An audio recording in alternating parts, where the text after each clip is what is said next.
iPhone 13 on us for every customer. Current, new, everyone. To show the love.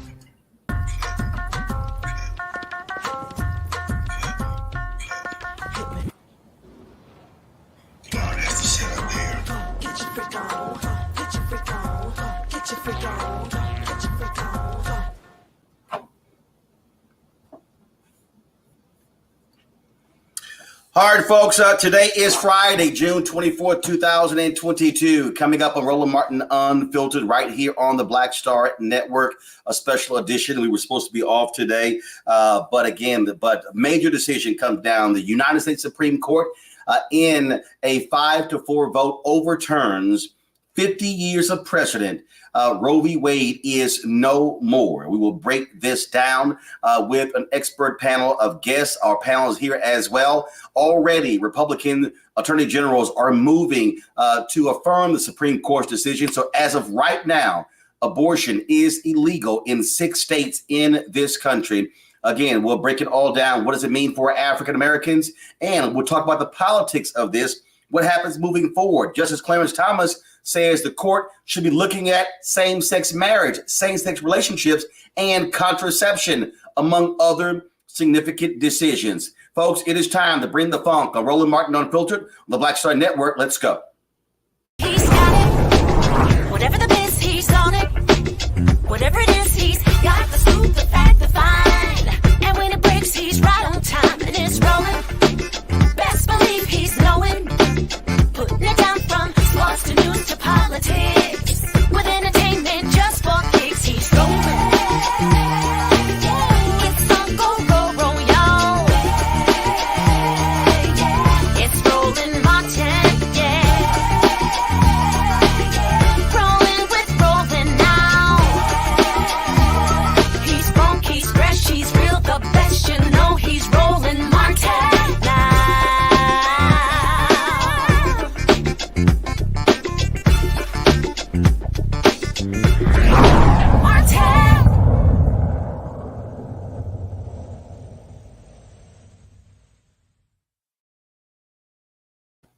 Folks, protests are literally happening all across America as we speak as a result of today's Supreme Court decision, a 5-4 vote outlawing Roe v. Wade in America, meaning a woman does not have a constitutional right to abortion. The Supreme Court, of course, ruled this in 1973. It has been the law of the land. Numerous Supreme Court justices appear before the U.S. Senate at the confirmations hearing and talked about stare decisis, saying that look, the law is the law. It is precedent, but it is abundantly clear that it's not the case. It was a 5-4 decision. Chief Justice John Roberts, of course, did not side with those of the majority. He did say he would have ruled in favor of the Mississippi abortion case. That was the bill. That was the case that came before the court that established this ruling. But he said he would not overturn Roe v. Wade. The other 5 Supreme Court justices, Samuel Alito, Clarence Thomas, Neil Gorsuch, Brett Kavanaugh, Amy Coney Barrett, they disagreed with him. It is a 5-4 vote. Of course, many of us knew this was coming down when the draft opinion of Justice Samuel Alito was leaked several weeks ago. Also, conservatives were very clear. This is what they had been planning to do and working towards for the last 40 plus years. So it should be no shock to anybody what happened, but it is still a shock that Roe v. Wade is no more in the United States of America. Let's go to our panel. Let's break this thing down. We got lots of folks on today's show. Representative Nikema Williams joins us. She, of course, Congresswoman from Georgia. We have Pilar Whitaker, Counsel, Economic Justice Project, and the Lawyers Committee for Civil Rights Under Law. The Lawyers Committee brief was cited twice in the dissent. And Pilar worked on that particular brief. Also, Melanie Campbell, she's president and CEO of the National Coalition on Black Civic Participation, also convener of the Black Women's Roundtable. Ianthe Metzger is director of state media campaigns for Planned Parenthood Federation of America.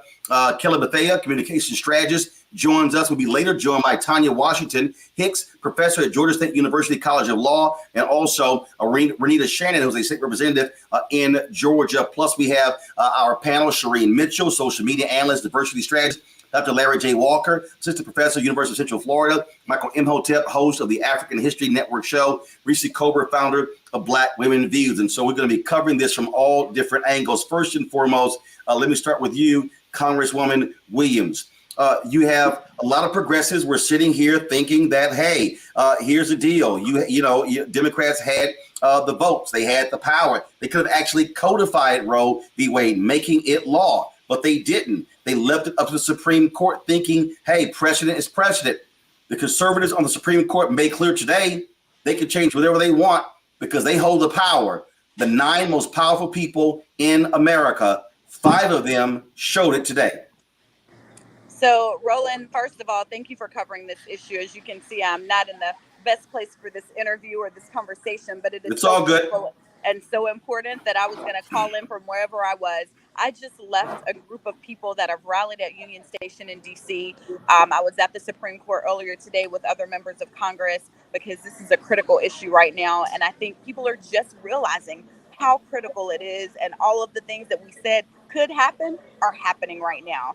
And so what we do know is that the House of Representatives has passed the Women's Health Protection Act, and it sits in the Senate. So there is a vehicle, there is policy that could codify Roe v. Wade this week if we had the political will of the United States Senate to get it done. We know that we don't have the 60 votes in the Senate to get this passed. And so what that tells me is that we're going back to the ballot box in November, and we're going to make sure that we get people that not only support our right to bodily autonomy and make personal private medical decisions, but this is also linked to voting rights. If we can't have free and fair access to the ballot, it impedes my right to reproductive freedom and reproductive justice.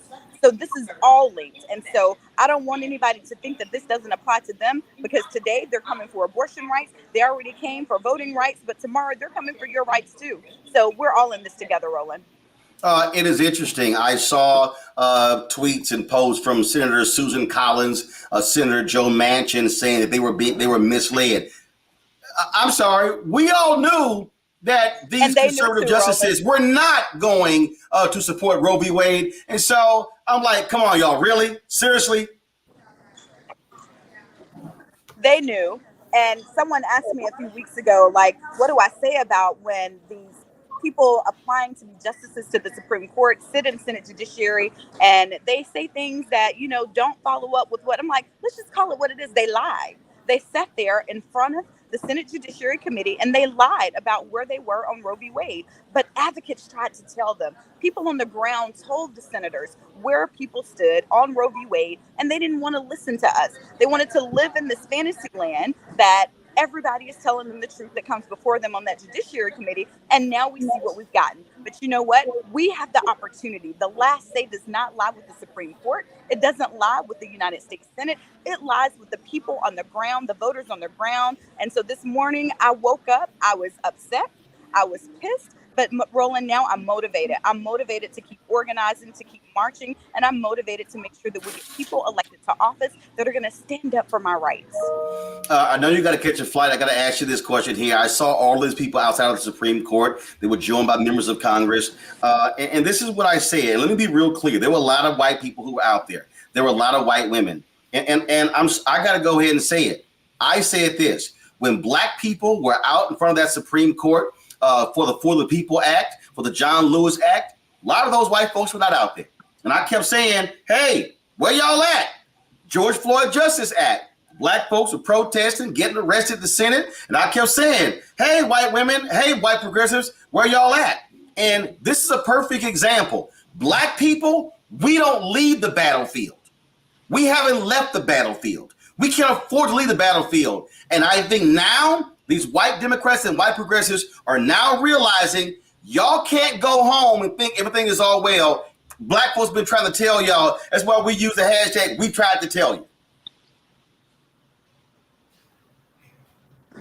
Roland, you are exactly right. We are all in this together, and we've been saying that all along. We stand on the front lines for everybody in the movement, and we get the intersectionality of our movement. It's time for everyone else to realize that all of our fights are interconnected. All right, Congresswoman Nikema Williams, I know you got to catch a flight. We surely appreciate you taking some time to join us right here on Roland Martin Unfiltered. Thank you, Roland. I'm going to bring in the other members of my panel here. Pilar, I want to start with you. You were, first of all, you participated in one of these briefs, writing it, and walk us through what this court decided today. What are the real life implications? I already said that you have attorney generals who I think the language is they certify, if you will, the Supreme Court's ruling, and already it's happened in Arkansas. I'm going to show a tweet a little bit later where you've got abortion clinics in West Virginia and other places. They've been canceling appointments. And so in several states right now, this ruling is in effect as we speak. I want to highlight that this ruling actually goes far beyond just the outlaw of abortion in these states. Justice Alito's opinion encouraged states to not just outlaw abortion, but to criminalize it. And we know that Black women and communities of color are already over-policed and over-surveilled in these conservative states and elsewhere throughout this United States. And the fact that this opinion has essentially directed the states to criminalize abortion, that means that we're going to see Black women and other women of color have their pregnancies under scrutiny. When women experience miscarriages, which is unfortunate, but a common occurrence during pregnancy, there might be increased suspicion for criminal penalties. And so I think that's the biggest concern for us as a racial justice organization, the Lawyers Committee, is this criminalization of abortion. And when we say criminal penalties, now as a result of this, there's a significant amount of power that now rests in the hands of district attorneys. And so walk us through what that potentially looks like. So right now, let's talk Texas, Louisiana, Mississippi, Arkansas, West Virginia. What could DAs do right now if a woman chooses to try to get an abortion, or if someone is trying to provide one? What actually could happen? Well, we know that Texas has permitted basically bounty hunting on people who assist or provide abortions. And so we know that there are definitely civil penalties at play here. And we also know that also occurring in Texas, a woman was arrested just a few short weeks ago under suspicion of having attained an abortion. So this is a very real threat. And what really matters here is that we go to the polls and we make our voices known, that we will not stand for our bodies to be criminalized and heavily surveilled in the way that this court is asking the states to do today.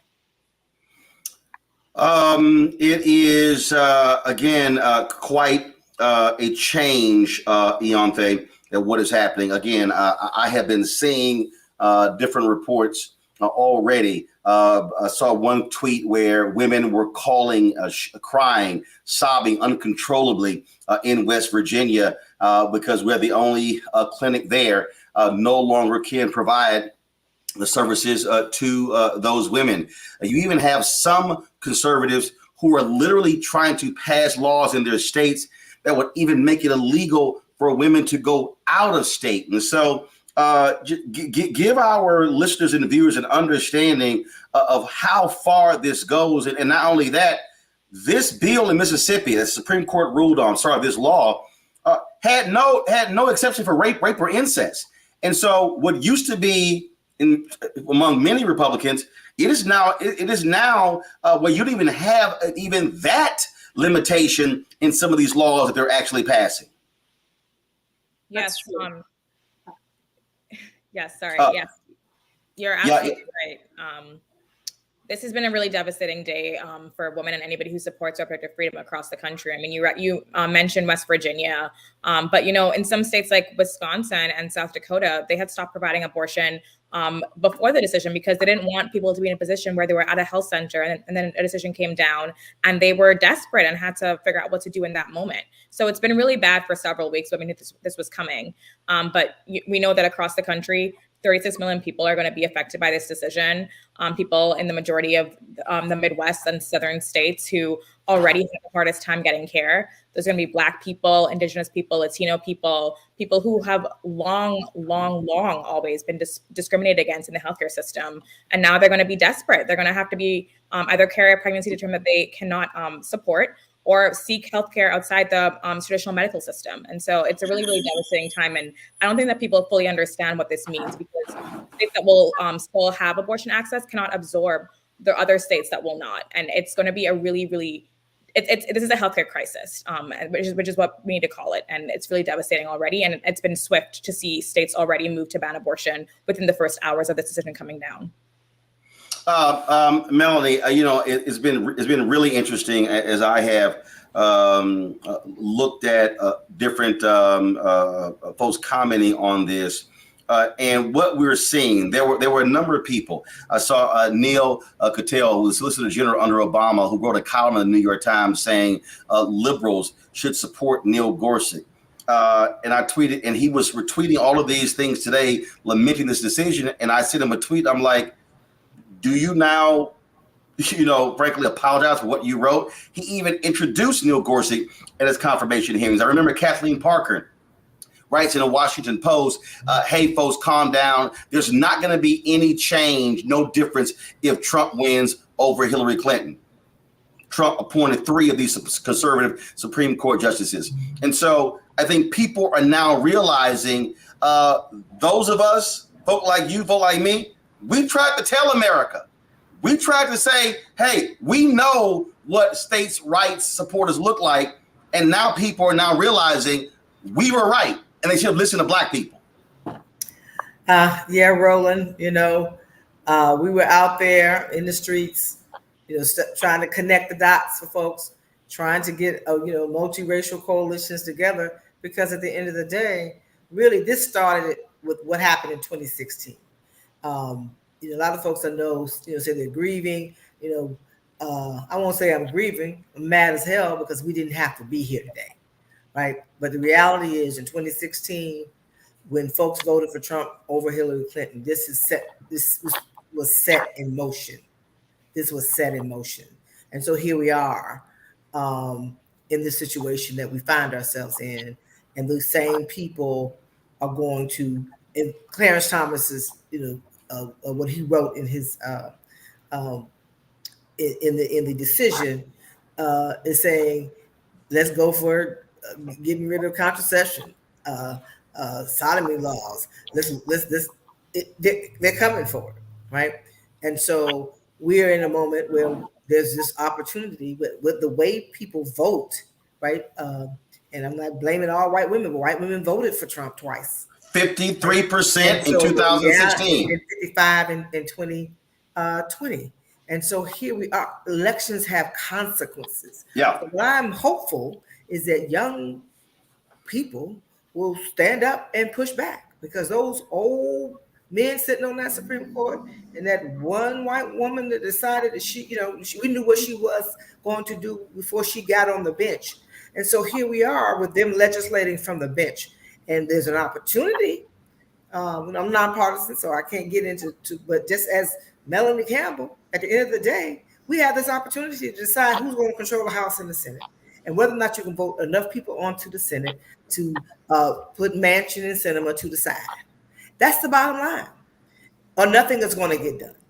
And we're going to keep seeing these rollbacks, and they're going to come after affirmative action. They're going to come after anything that is about progressive movement and inclusion that addresses the reality that we live in a multiracial, multi-ethnic society, and that the browning of America is not going to change.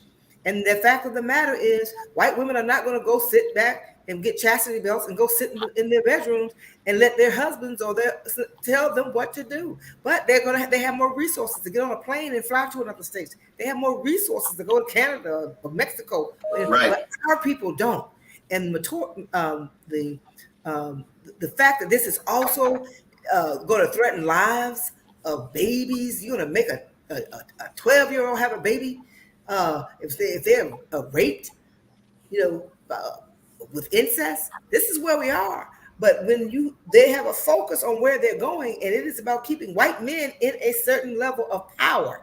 Mm-hmm. And if you can control my body, you control me.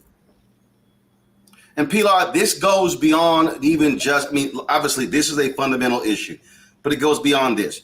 That writing of Justice Clarence Thomas, he is saying, hey, all y'all gay folks who married, we now can take that away from you.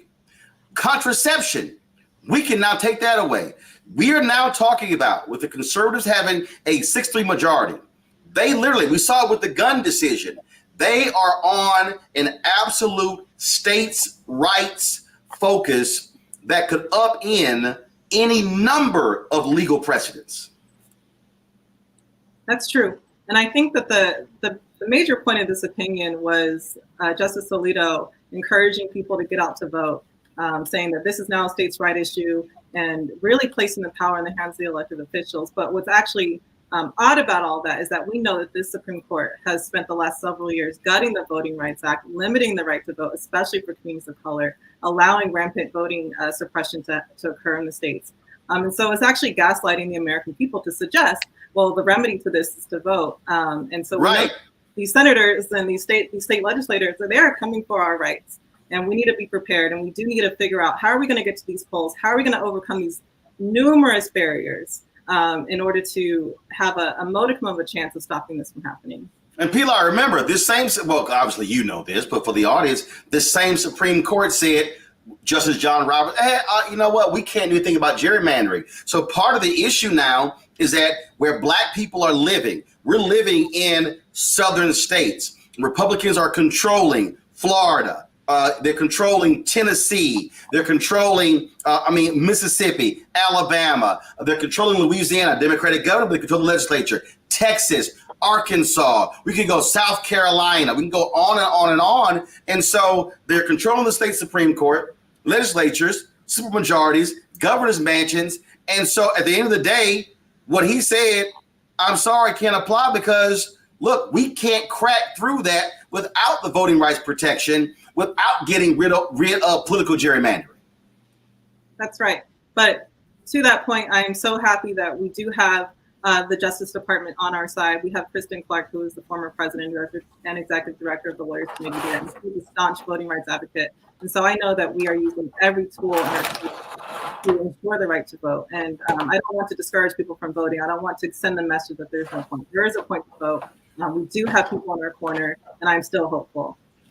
Well, we have people in their corner, but we also have civil rights groups like yours that are actually fighting these battles that people are not seeing. Ianthe, give us a perspective in terms of what are you saying to your clinics in these red states? What is being said right now?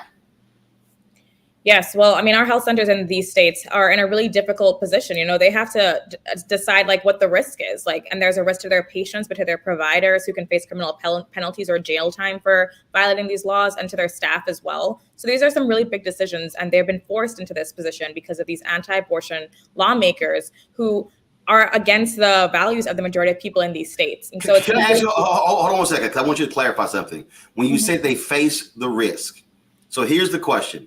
If there's a plan, if you have a Planned Parenthood clinic in Arkansas, and the Attorney General has already certified this decision based upon their previous laws, can Planned Parenthood actually perform abortions? And if they do, are they risking being arrested, or is it outlawed? So again, let's just for people to be clear in terms of what we're now dealing with.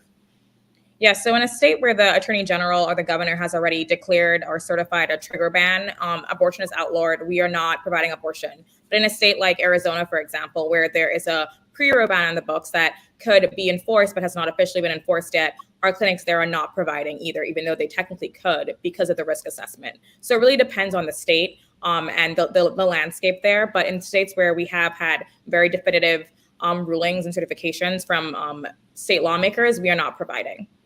And so, Pilar, I'm looking here at this New York Times story right here, and it says that right now, abortion is banned in at least 9 states. And it said with trigger bans and several more set to take effect in the coming days. Yes. So these trigger bans have been in place for several months, if not years, in some instances. They have been planning for this, and they were ready for this moment. And that's something I would like to emphasize to people. They have been playing the long game. And unfortunately, on the side of some of the progressive sides, we didn't take it seriously enough. They have been planning for this moment. They have been preparing for this moment. Something to note, Mississippi, when they initially filed this lawsuit, they did not ask that the court overturn Roe versus Wade. They simply asked that the court enforce their 15-week abortion ban, which would have been devastating, but certainly nowhere near what we're seeing today. So really, the Supreme Court was waiting for a case. So what you're saying right there is that this Supreme Court went further than this Mississippi law. This court chose to ban, to get rid of Roe v. Wade. This court chose to ban or to overturn Roe v. Wade. That's correct. They were not asked to do so. The question presented by Mississippi was whether or not it was lawful to outlaw abortion pre-viability, which was the existing standard. You could get an abortion up until viability, which was about 24 weeks. And then during their briefing, when they saw that the court had kind of turned in their favor, they switched the question or they started making much more extreme arguments. The court did not call them out on that, and they just went with it as if it was part of the course. And so this was a very unusual case in the sense that the court went far beyond what was even presented in the initial lawsuit. I want to bring in Kelly Bethea here because I want to ask her about this along with Melanie Campbell. So Kelly, and I'm looking at this tweet here from Ronald Brownstein, of course, who is a journalist with The Atlantic. He says this here: the growing sense among D activists is that the party's leaders aren't fully facing the challenge. The November-centric thinking and business as usual approach of the D party's septuagenarian and octogenarian leaders who have seemingly little to say about the crisis facing the party. That really is what we're looking at right here, Kelly, because at the end of the day, to respond to this decision, it is going to require a robust response from Democratic leaders. And yes, you've seen tweets and videos today, but this is one of those moments that they're going to have to figure out: how do you marshal the forces? How do you reach those voters? How do you talk to those young voters? How do you rebuild an Obama coalition? Because they are facing a significant red wave in November that can only be stopped if you have maximum turnout. And that's my biggest fear with this, right? Because right now what we're seeing is kind of par for the course for the Democratic Party, at least the powers that be in the Democratic Party. When something massive happens, you basically throw a temper tantrum on the news and in your press releases and any type of exposure that you're going to get. And then when the noise dies down, so does your cause. And we cannot afford to do that right now, because the way that I read this case, it goes beyond just the right to abortion. This is about your right to privacy. This is about your right under substantive due process, which is basically the essence of the Constitution, the rights that aren't necessarily stated explicitly in the Constitution, but are still enforced by the Constitution by way of how the Constitution was written, by way of between the Bill of Rights and the amendments, right? All of that is under siege right now by way of this opinion. When they did not follow stare decisis, which is basically legalese for I said what I said, that we are going to follow previous case law to determine what this law is, like a previous panelist said, they didn't even do that here. They skipped over the case at hand in order to just push their agenda. So to me, this is more than abortion, which is why I'm so angry right now, because when Clarence Thomas talked about the other rights on the table that are about to be under attack, he conveniently left out Loving v. Virginia, which is also under substantive due process, which would actually prevent him from being married to his wife anymore. But the hypocrisy of it all and the asinine behavior of this court to take away rights that aren't necessarily explicitly in the Constitution, but are enforced by the Constitution, the Democrats really need to get on the ball and sending that message home, in that the Constitution is under attack right now, not just because of this decision, but of the decisions that are going to happen by way of the way that they decided this case today. Melanie, that particular point there in terms of what we are facing, first and foremost, people had an opportunity to brace themselves for this day when that draft by Samuel Alito was leaked several weeks ago. And so I saw this comment from Congressman Jim Clyburn, who's called today somewhat anticlimactic, but the reality is it is still shocking and stunning, overturning, again, nearly 50 years of Supreme Court precedent.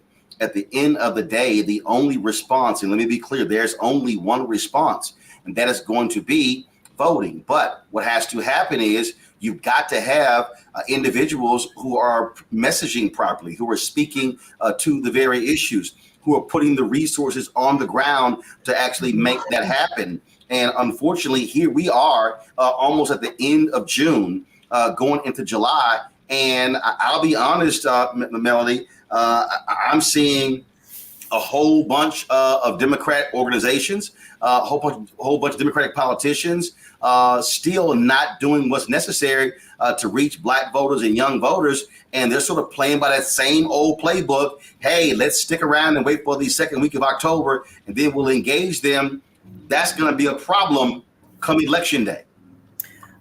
Yes, Roland, and it's too quiet. And I think what happened today, hopefully, will wake people up. And the reality is that these folks don't care about the Constitution.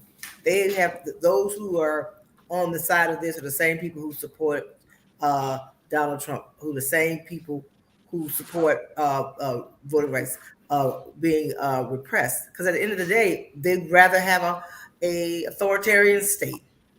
And when you think about, if you get out of the Beltway and think about what's going on in Florida with DeSantis and some of the laws that he's been, so there's been a lot of Texas, right? So you can see where this is going. And there are folks who believe that they'd rather have minority rule.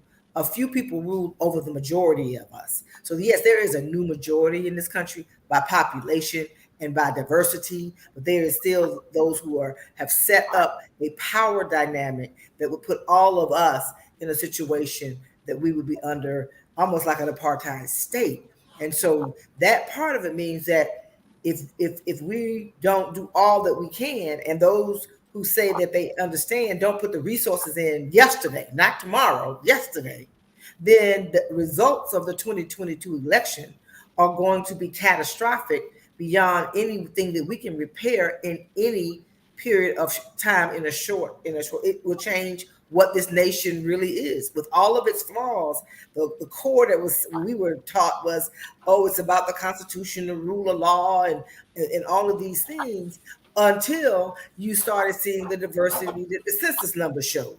And so I have a level of cynicism about where our progressive community is really ready to fully fight. I would hope this will wake up people who should have already been woke when voting rights was repealed.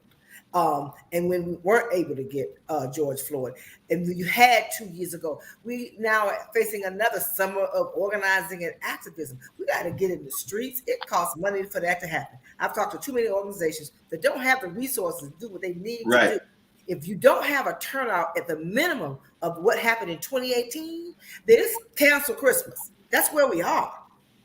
And young people drove the vote along with Black women and others, showed up in 2018.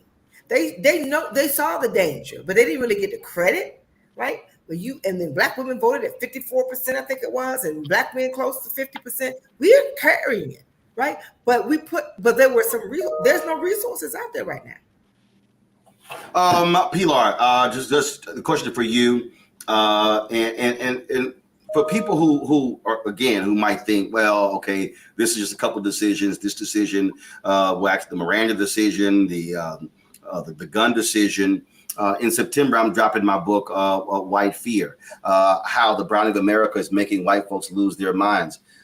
People need to understand what we're facing right now. What we're talking about even goes beyond this case here. Because conservatives now hold a 6-3 majority on the Supreme Court, even if Chief Justice John Roberts chooses to go another way, they can run the table.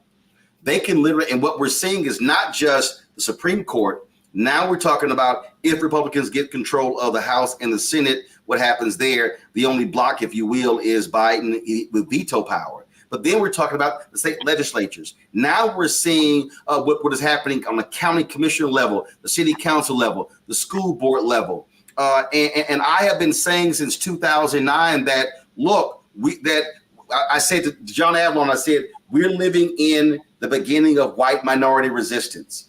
And now you're talking about, by holding this power, by having these young white conservative Supreme Court justices, their goal is to rule for the next 50 years. And so people need to be understanding they've been playing the long game. I think a lot of Democrats and progressives have not been playing the long game. That's true. I mean, I think we should assume that everything is on the table at this point. Everything. Don't assume that your same access to your schools will be the same in the next decade or so. We're already seeing the unraveling at the school level, like you just mentioned. They are very concerned that white students and Black students are waking up to injustices, and they're fighting very hard to ensure that this 50-year plan that they have, that there's someone to carry the torch. Obviously, it's not going to end with the current the current ruling class. These people are looking to raise the next generation, and that's how we know that this is the long game. They're playing chess. I think the progressives are playing checkers. It's very apparent, even in the messaging, even as far as how easily they grasp situations and how they flip the messaging before you even had a chance to read about it. So this is a very serious thing. Assume everything is on the table.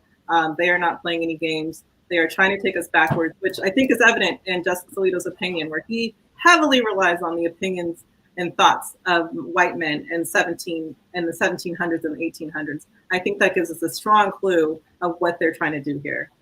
Ianthe, in terms of, look, Planned Parenthood has certainly been one of the groups that have been on the front lines, involved in advocacy.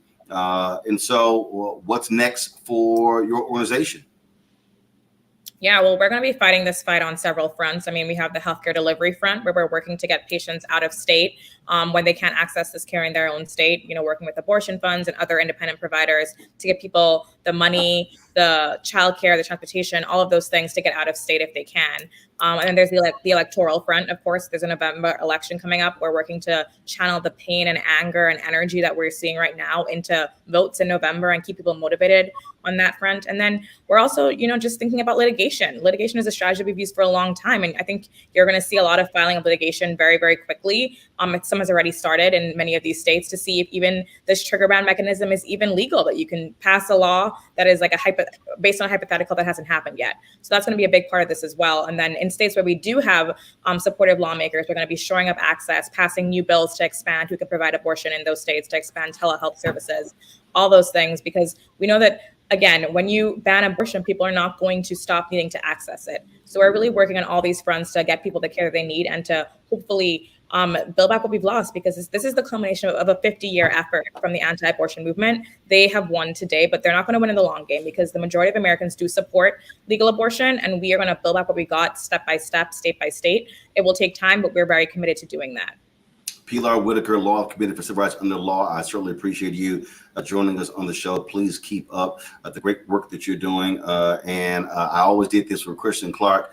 I would always remind her when she was on my show, or Tom Joyner, always give the website out to donate, because y'all need the resources to keep fighting these battles. So where can people support the Lawyers Committee? You can find us on lawyerscommittee.org. Thank you. I really appreciate the support. All right, we appreciate it. Thank you so very much. Ianthe, thank you so very much as well for joining us as well. Thank you very much. Kelly, you heard Ianthe talk about what's happening in some of these Democratic states. He's a perfect example of where Governor Gavin Newsom has already signed this into law.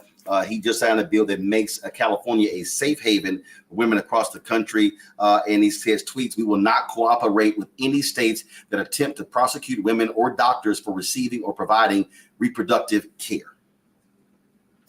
And that's a wonderful sentiment to have. But the fact still remains that while California may be a safe haven, we're talking about not just women who have access to get to California. We're really talking about women who don't have access to get to anywhere but their immediate region to get the care that they need. And that is what's frustrating right now. One of the many things that are frustrating right now, people who are in power, mainly today, SCOTUS, aren't thinking. Like, this is beyond just, again, like I said, this is beyond your right to an abortion. This is your right to care for yourself. This is your right to privacy and your private health. The government shouldn't have anything to do with that.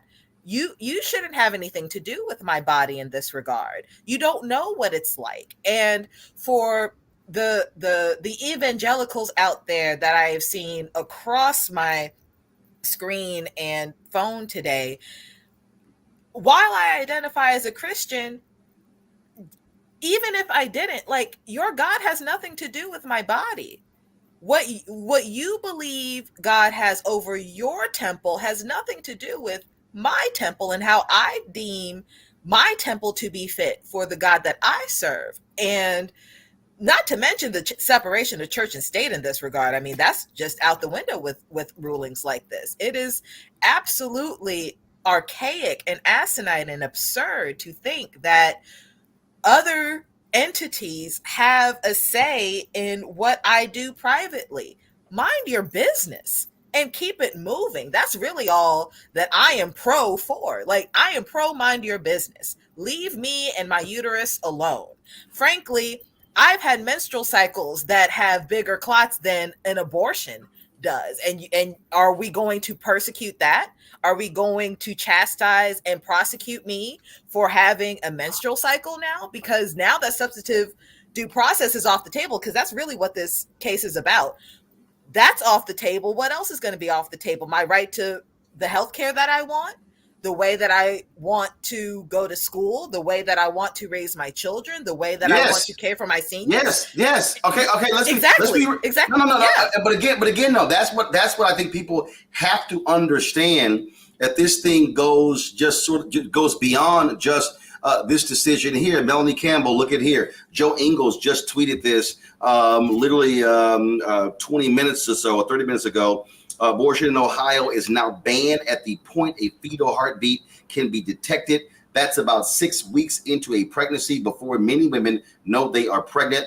A federal court just lifted the stay put on the law passed in 2019 when Roe was still in effect. And so now, of course, that's one of the places where they have a U.S. Senate race there, where Congressman Tim Ryan is facing, of course, a Trump lover, J.D. Vance. That's a state that Donald Trump beat Hillary Clinton by 450,000 votes in 2016. He beat Joe Biden there in 2020. It's going to be happening. But again, what people have to understand, Melanie, they have to be prepared. Everything is now on the table. Right.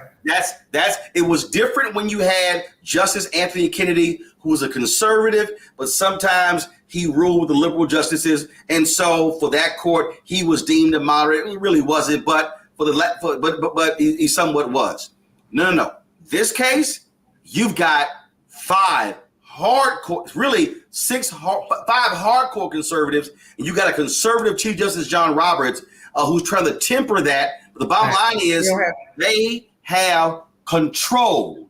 The Supreme Court, conservatives, Republicans, right now have absolute control of the highest court in the land, and whatever they now decide is law in America, unless Congress changes the laws, and that's going to require political leaders to get some guts. It's going to require Democrats to get rid of the filibuster. Because understand this, Melanie, and I got no problem saying it. If Republicans win the White House in 2024 and they control the House and the Senate, you can bet the first bill that they're going to vote on, and they will get rid of the filibuster, is a national ban on abortion. Oh, yes. This is where we are. It's within 2 years. And what happens in November of 2022 sets the table, right? And if you end up with a certain type of Republican controlling all of this, then that's why I say we are looking at an authoritarian state. Because if you have the ability, whether it's Donald Trump or Trump lookalike, that could take over the presidency, and you have control of the House and the Senate and the U.S. Supreme Court, all bets are off, right? And history can repeat itself, right? And this is where we find ourselves. And so it will take, as Bishop Barber explains us in what he does with his work. And I think it was last week. I couldn't be there, but I know it was last week with the Poor People's Campaign, if we don't find a way to come together in a collective fashion, but Black people can't carry it on our own. We can't carry this democracy on our back, right? And that's what it's been. And so we have been there for, when we're fighting for rights, it always helps others. But when it's time for us, it doesn't. And so here we are. And now, and I think young people, this is your moment, right? And those of us who are still on the battlefield are gonna keep fighting. But I'm not personally in that category of worrying about my reproductive rights in the same way, right? But my nieces are, my great nieces are, and so that's where we are about what kind of future are we allowing to unfold for our this next generation. And those who are in position, these young people who are the largest voting bloc, have to use that power. They have to own it, because if they don't, then what they're setting up for, you said it, 50 years in the making, will happen within a matter of 2. It won't be 50 years. It's going to happen in 2 years. If they're able to do where this could go, and there is no pushback. It's not about being alarmed. It's just fact. People knew this was going to happen. That's why I'm like, okay, what we're going to do? You know, the only way to combat this is what we talk about with Reverend Barber, with you all the time. The only way, you have to mobilize and organize. Yeah. That's the only way. And we got to use the summer, Roland. We got to huddle. Right? We got to have some organizing activism. Hey, Melody, I said last month, this should be Freedom Summer. This should be Freedom Summer 2022. And we got to get on, we got to do the hard work, put on our mask. I'm still believing COVID not gone, and do what we need to do, because our lives are under attack. Our very ability to be able to live and have some modicum of freedom to live in this country is under attack, because you have a group of people who believe, who never sleep, right? They never slumber. They never a lack of resources. But I still believe the half full side. We can push back, but if nothing happens in the next couple of weeks, you cannot show momentary outrage. Melanie Campbell, Kelly Bethea, I want to appreciate both of you for joining us. Look, I keep telling people, we've been saying this on this show repeatedly, what's going on, what is happening. Folk had better pay attention. We appreciate both of you joining us. Thanks a lot. Thank you. Folks, going to a commercial break right now, but I'm going to play this. The folks at Midas Touch actually put this video out again. When I hear Susan Collins and Joe Manchin just talk about, we're just so shocked by this, and keep saying, I don't know why you shocked. These folks made it clear that they were not telling the truth when they testified before the United States Senate. I believe the Constitution protects the right to privacy, and I have no reason or agenda to prejudge the issue. Roe versus Wade is an important precedent of the Supreme Court. It was decided in 1973. It has been challenged on a number of occasions, and the Supreme Court has reaffirmed the decision. When a decision is challenged and it is reaffirmed, that strengthens its value. Roe versus Wade, decided in 1973, is a precedent of the United States Supreme Court. It has been reaffirmed, so a good judge will consider it as precedent of the United States Supreme Court, worthy as treatment of precedent like any other. As a judge, it is an important precedent of the Supreme Court. By it, I mean Roe v. Wade and Planned Parenthood versus Casey. Been reaffirmed many times. Casey is precedent on precedent. I do not believe that Brett Kavanaugh will overturn. Precedents are overturned all the time. They aren't overturned all the time. He views precedent not just as a legal doctrine, but as rooted in our Constitution. Neil Gorsuch, for whom you voted, don't you think he's probably going to vote to overturn Roe versus Wade if given the chance? I actually don't. Roe is not a super precedent because calls for its overruling have never ceased, but that doesn't mean that Roe should be overruled.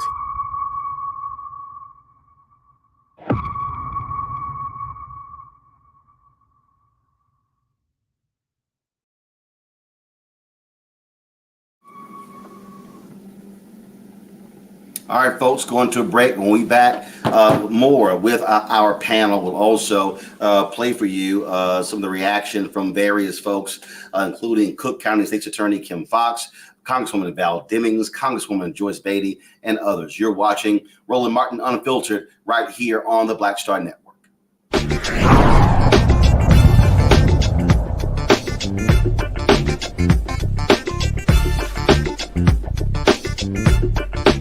Pull up a chair, take your seat. The Black Tape with me, Dr. Greg Carr, here on the Black Star Network. Every week, we'll take a deeper dive into the world we're living in.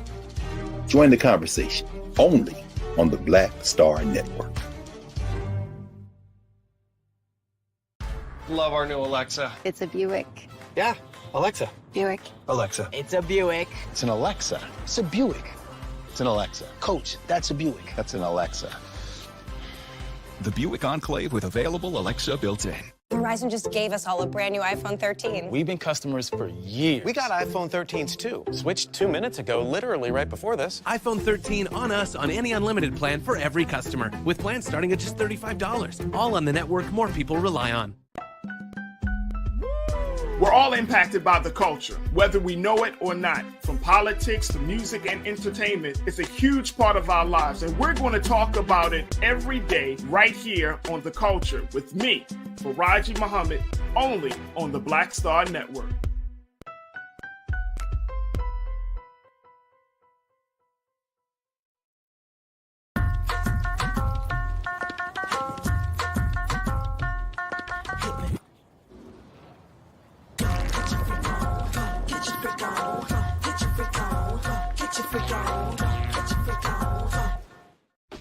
My name is Charlie Wilson. Hi, I'm Sally Richardson Whitfield. And I'm Dante Whitfield. Hey everybody, this is your man Fred Hammond, and you're watching Roland Martin, my man, Unfiltered.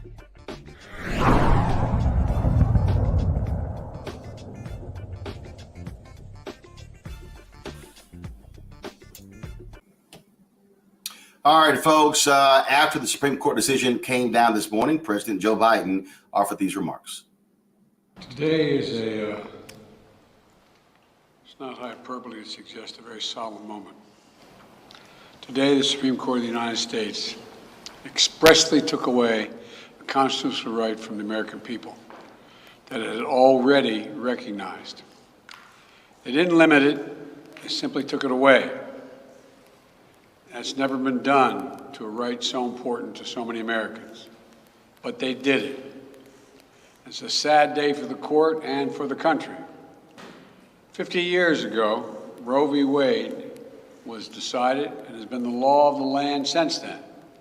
This landmark case protected a woman's right to choose, her right to make intensely personal decisions with her doctor, free from the interference of politics. It reaffirmed basic principles of equality, that women have the power to control their own destiny, and it reinforced a fundamental right of privacy, a right of each of us to choose how to live our lives.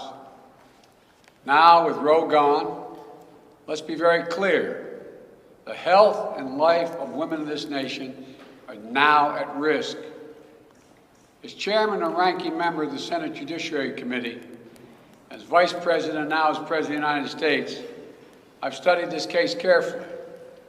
I've overseen more Supreme Court confirmations than anyone today, where this case was always discussed.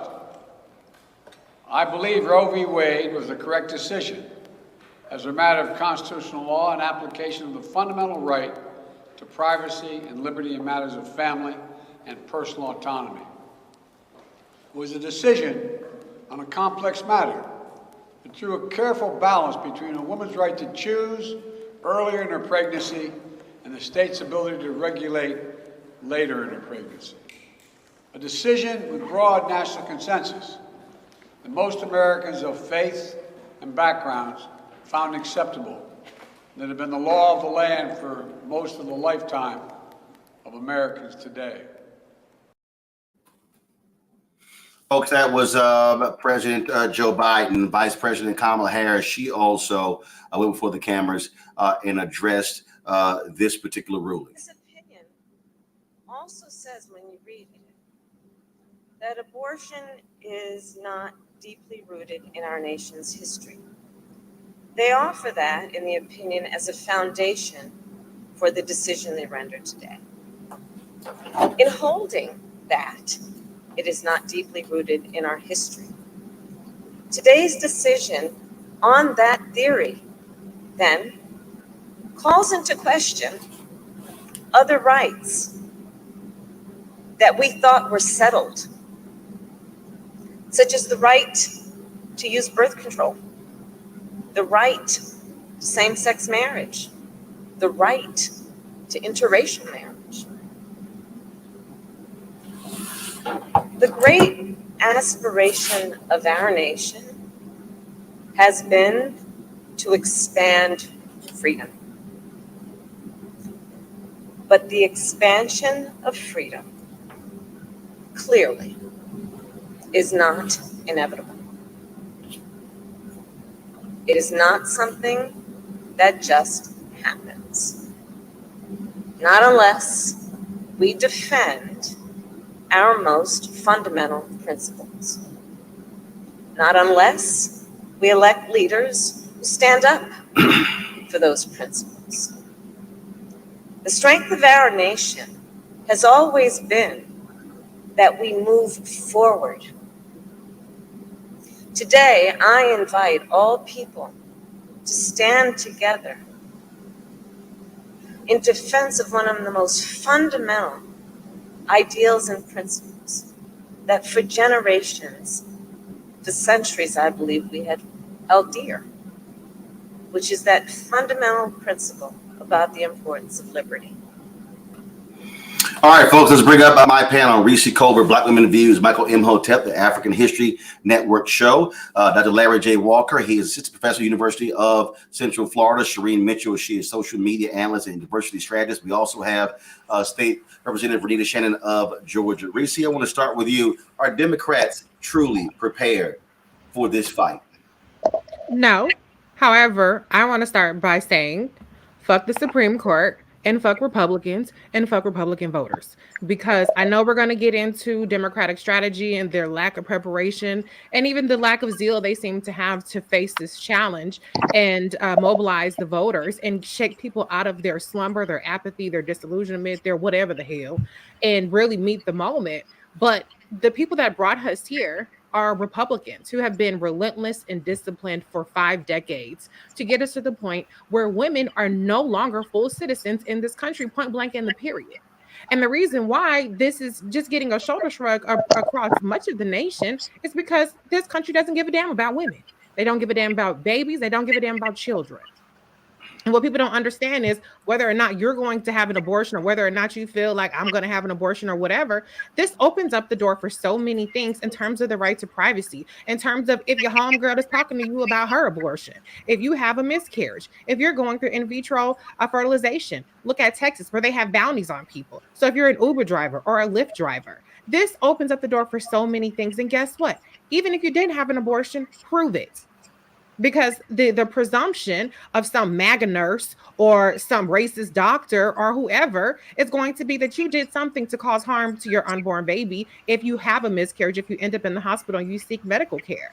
And what we have right now is where women do not have the right to free movement around the country to make decisions for their bodies. That's why you have a state like California and Massachusetts and Maine that are now safe havens and saying they won't cooperate with investigations. But we know the deference that different states and attorneys generals and people have for institutions. So what happens when even those executive orders or laws get overturned by this right-wing extremist Supreme Court? So I need people to wake the fuck up. I feel like I want to be like Bernie Mac in head of state and just go around slapping the shit out of people, because I don't think that people are really recognizing the severity of this moment.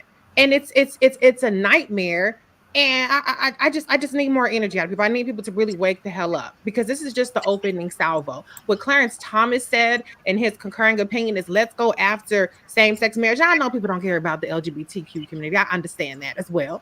But they want to go after contraception. Now, if you're out there getting your freaky deaky on, then you need to be worried about that part, because not everybody's just pulling out. Some of y'all making sure, did you take your plan B? Are you on the pill? That's one of the first questions y'all want to ask people. So you need to be concerned about that as well. Okay. And when you talk about privacy, so there are so many things that are on the table, and what they're waiting for, this is just the beginning. But if the Republicans take back the House or the Senate or the White House, or all goddamn three, then what we have right now, which is no longer a United States where people have equal rights to pit on every state, what we're going to have is them codifying this stuff the other way when they get control. And that's what Clarence Thomas is chomping at the bit for. So come on, people, wake up. I know we're going to get on the Democrats, and I think there's a lot of things that they can do. But right now, I just want to really emphasize that there is one party that's winning battle after battle, and there are people that are sitting home on their ass waiting for somebody to give them a red carpet invitation to the polls, when this should be enough. Uvalde should have been enough. Buffalo should have been enough. Them obstructing voting rights should have been enough. This shit should be enough. Right. And the next 5 to 10 things they're going to do should be enough. Wake up, people, and get your ass out and vote. Even if you don't like the Democrats, even if the Democrats ain't shit, even if the Democrats is weak punk asses that just let Republicans do what the fuck ever, guess what? We still need the Republicans to hell up out of office. Representative Shannon, Michael Imhotep, Shireen, and Larry, and Michael, I want you to go over you, them, Representative Shannon. Look, Eric Erickson sent this out. It's not like the conservative movement has been hiding its intentions. We've spent 40 years being open and transparent about moving the court right, and people seem freaked out we actually did it. And all that means is you got to work at the state level now. Michael, they've been clear. Yes. They made it clear we want all of the power, and when we get it, this is what we're going to do. Mm-hmm. And not only have they been clear, Roland, Donald Trump was very clear in 2016 when he ran. And this is what I warned my listeners on the African History Network show, 9:10 a.m. WFDF here in Detroit, day after day. This is what I warned them about. Donald Trump said he would only nominate Supreme Court justices who would overturn Roe versus Wade. He said it. And not only that, if we look at Trump, who I loathe and abhor, okay, but everything that Donald Trump did, either legally or illegally, pretty much he told you he was going to do it before he did it. So, we have to learn from this. And this is one of the differences between Republicans and Democrats. And I'm neither Democrat nor Republican, but I sure as hell ain't stupid. In 2016, many Republicans who voted for Donald Trump, Trump was not their first, second, third, fourth, or fifth choice. But I watched numerous focus groups and interviews with people who ended up voting for Trump. They said this is about the courts. They said this is about the Supreme Courts. This is about the federal courts. And they said this is about Roe versus Wade. Over and over again, this was the message in 2016. For a lot of people who voted for Democrats or voted for Hillary Clinton or did not vote for Hillary Clinton, even more so, they were like, I don't like that beat. And this was problematic. I told people this is not about a person. This is about the trajectory of this country for the next 25 or 30 years. And it's only in probably 2020 election that more people who vote Democrats started realizing, oh, you know what? We got to focus on the Supreme Court. Oh, you know what? We got to focus on the federal bench. After Donald Trump ran a Boston and got 226 federal judges elected, and it's a lifetime appointment, and these are many judges who were on a list that was submitted to him from the Federalist Society and the Heritage Foundation. So we got to learn from this and understand long-range planning and also understand history as well. So, brother, this right here should be a wake-up call for everybody. Representative Shannon, the thing that, again, anybody who's watched this show since we launched on September 4th, 2018, if they watch my News One Now daily morning show, if they watch Washington Watch, we launched in September of 2009. We have been walking this thing through, trying to get people to understand and connecting the dots.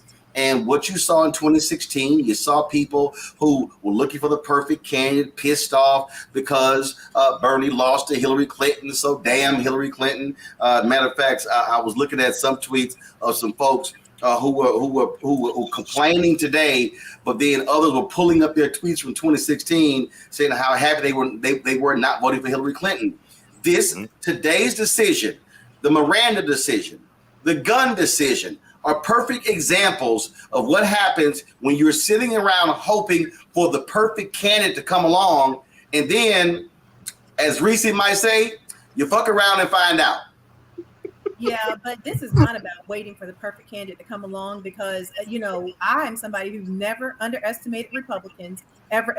And I would argue that we can go before 2016 to look at how Republicans operate and the agendas that they have been on. Look at when the Supreme Court gutted voting rights. I mean, they have been telling us that this is what they wanted to do, and these people are relentless. And so I think what Democrats have got to understand is they have got to become relentless, and they have got to be willing to do what it takes to win. Republicans, whether they're in the minority or the majority, they still get their agenda done. Why? Because they wake up every single day thinking about how to get their agenda done. And we still have the case that Democratic leadership is spending more time fighting progressives than they will Republicans. Put that energy into fighting these people. We're still hearing, I think we can work with them. We can use our relationships. No, all of these people operate like Trump. Whether they look like Trump, whether they sound like Trump, they are going to vote this agenda and they're going to move it forward. We still have the president today saying that, he's not sure about adding more justices to the court. We still never got a full-throated endorsement to overturn the filibuster. It's not too late.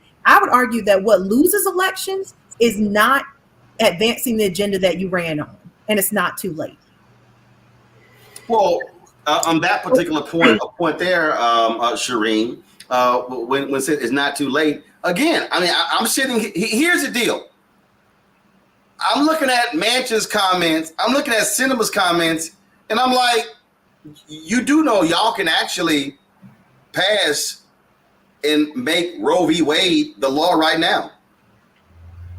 No, exactly. And I think the part about this I think people are not understanding is that they didn't just go backwards in time.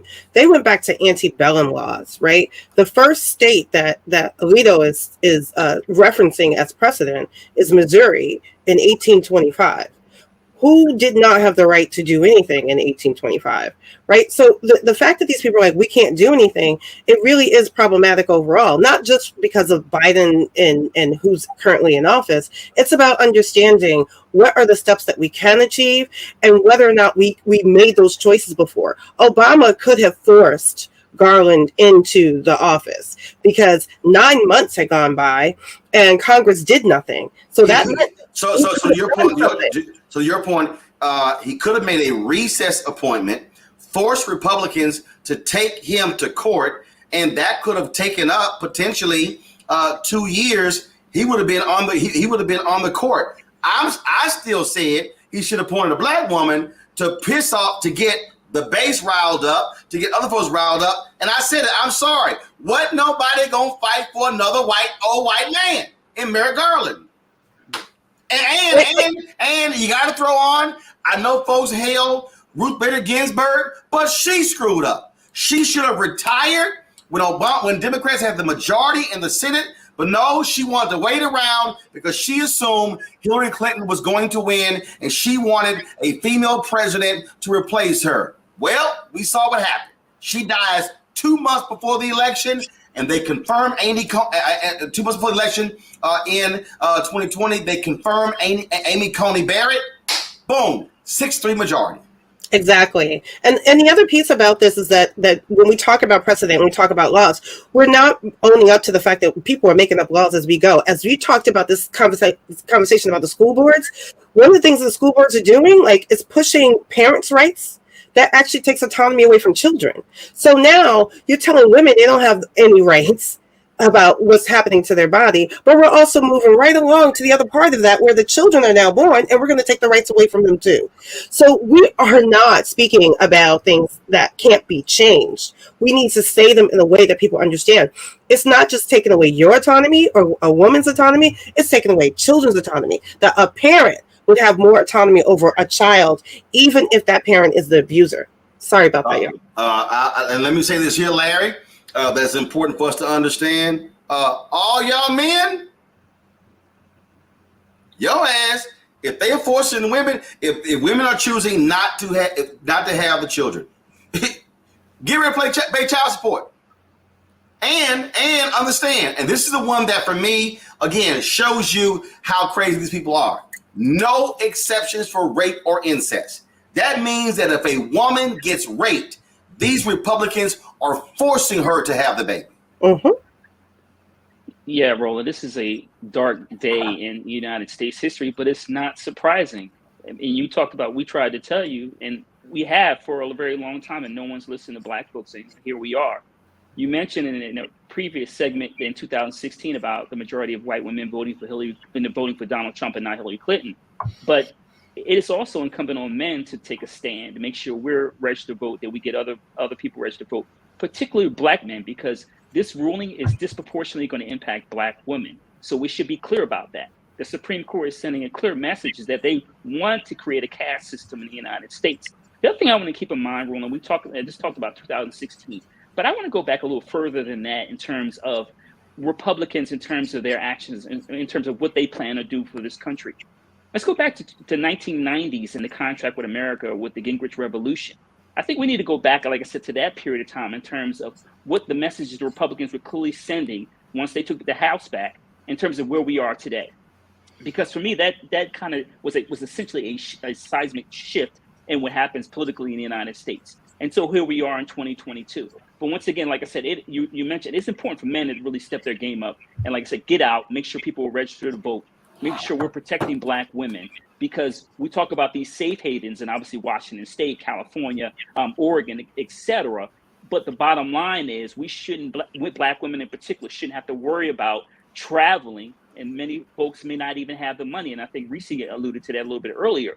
But we should be in a position in what we describe as a democracy where people have to travel tens of hundreds of miles just because they should have the right to make a decision about what they do about their bodies. So once again, it is incumbent on Black men to make sure we're out registering to vote, and we're fighting with Black women side by side to make sure we fight, to make sure we do something about not only the Supreme Court, but ensure that we get the members of the House and Senate to step up and do something about this. Let me go to a break. We come back. I want to talk more about the what's next part because it's real easy to focus on the outrage and folks showing up at the Supreme Court. But the question is, what's next?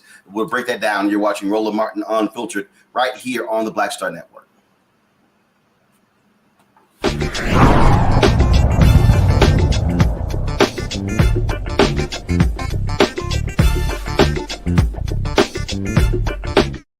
Love our new Alexa. It's a Buick. Yeah, Alexa. Buick. Alexa. It's a Buick. It's an Alexa. It's a Buick. It's an Alexa. Coach, that's a Buick. That's an Alexa. The Buick Enclave with available Alexa built-in. Verizon just gave us all a brand new iPhone 13. We've been customers for years. I thought new phones were for new customers. We got iPhone 13s too, switched to Verizon 2 minutes ago. Ours were busted, and we still got a shiny new one. Check it out. So wait, everybody gets the same great deal. I think that's the point. iPhone 13 on us for every customer. Current, new, everyone. On any unlimited plan, starting at just $35. All on the network more people rely on. Don't you think it's time to get wealthy? I'm Deborah Owens, America's Wealth Coach, and my new show on the Black Star Network focuses on the things your financial advisor or bank isn't telling you. So watch Get Wealthy on the Black Star Network.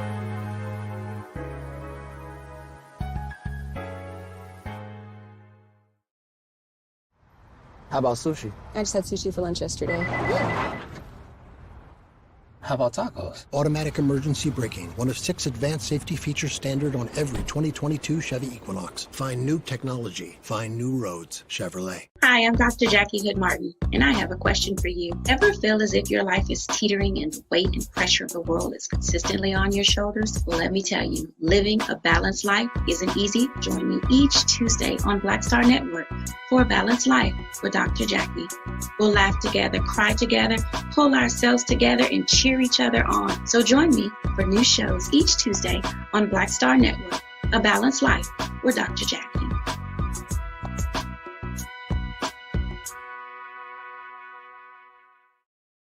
What's up, y'all? I'm Will Packer. Hello, I'm Bishop T.D. Jakes. What up, Lana Well, and you are watching Roland Martin Unfiltered.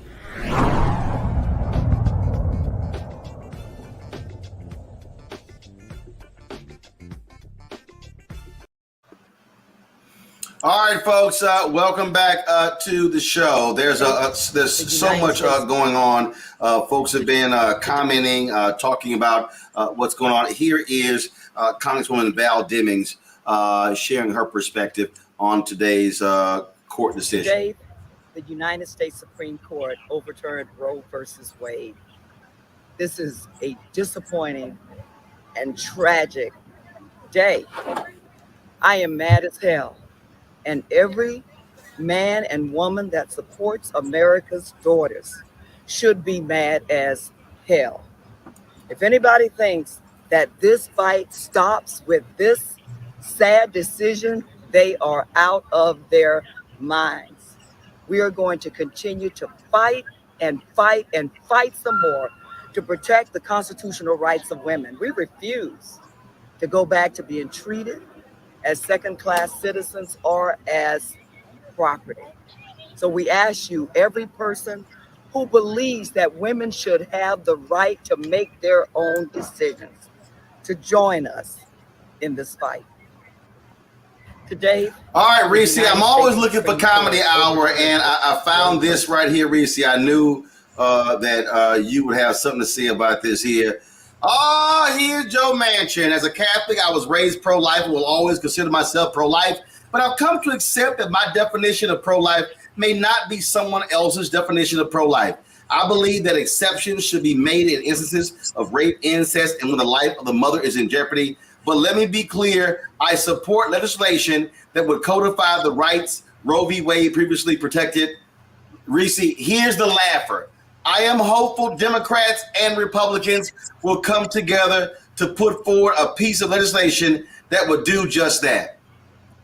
And Reese, he know damn well he couldn't get no 10 damn Republicans to vote on the John Lewis Act and all the rest. Man, go sit your punk ass down, Joe Manchin.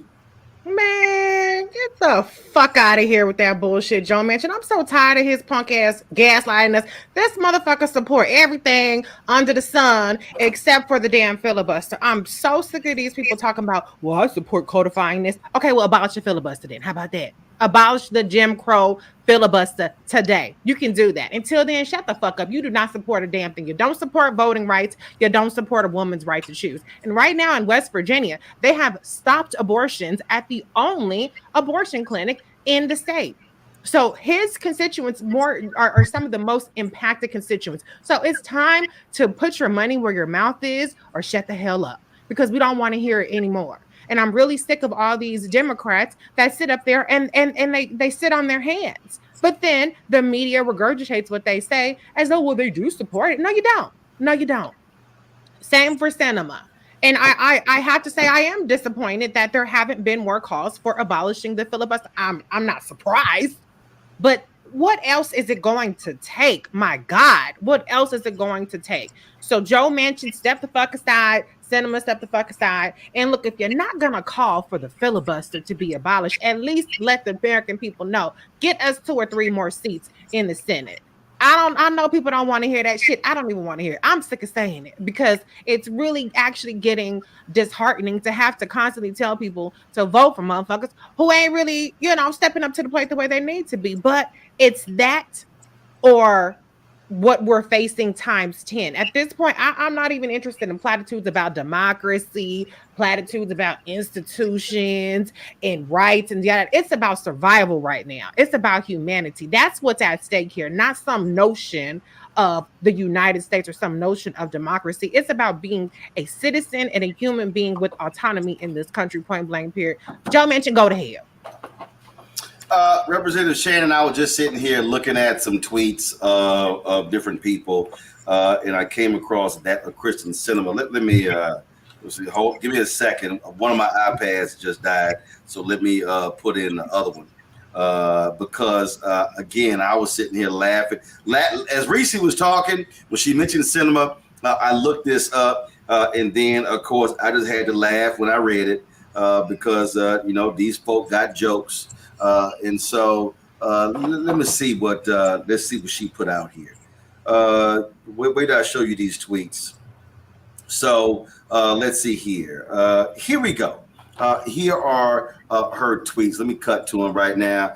A woman's health care decisions should be between her family, and her doctor. Today's decision overturning Roe v. Wade endangers the health and well-being of women in Arizona across America. Then she says, throughout my time in Congress, I've always supported women's access to health care, and I'll continue working with anyone to protect women's ability to make decisions about their futures. That's it.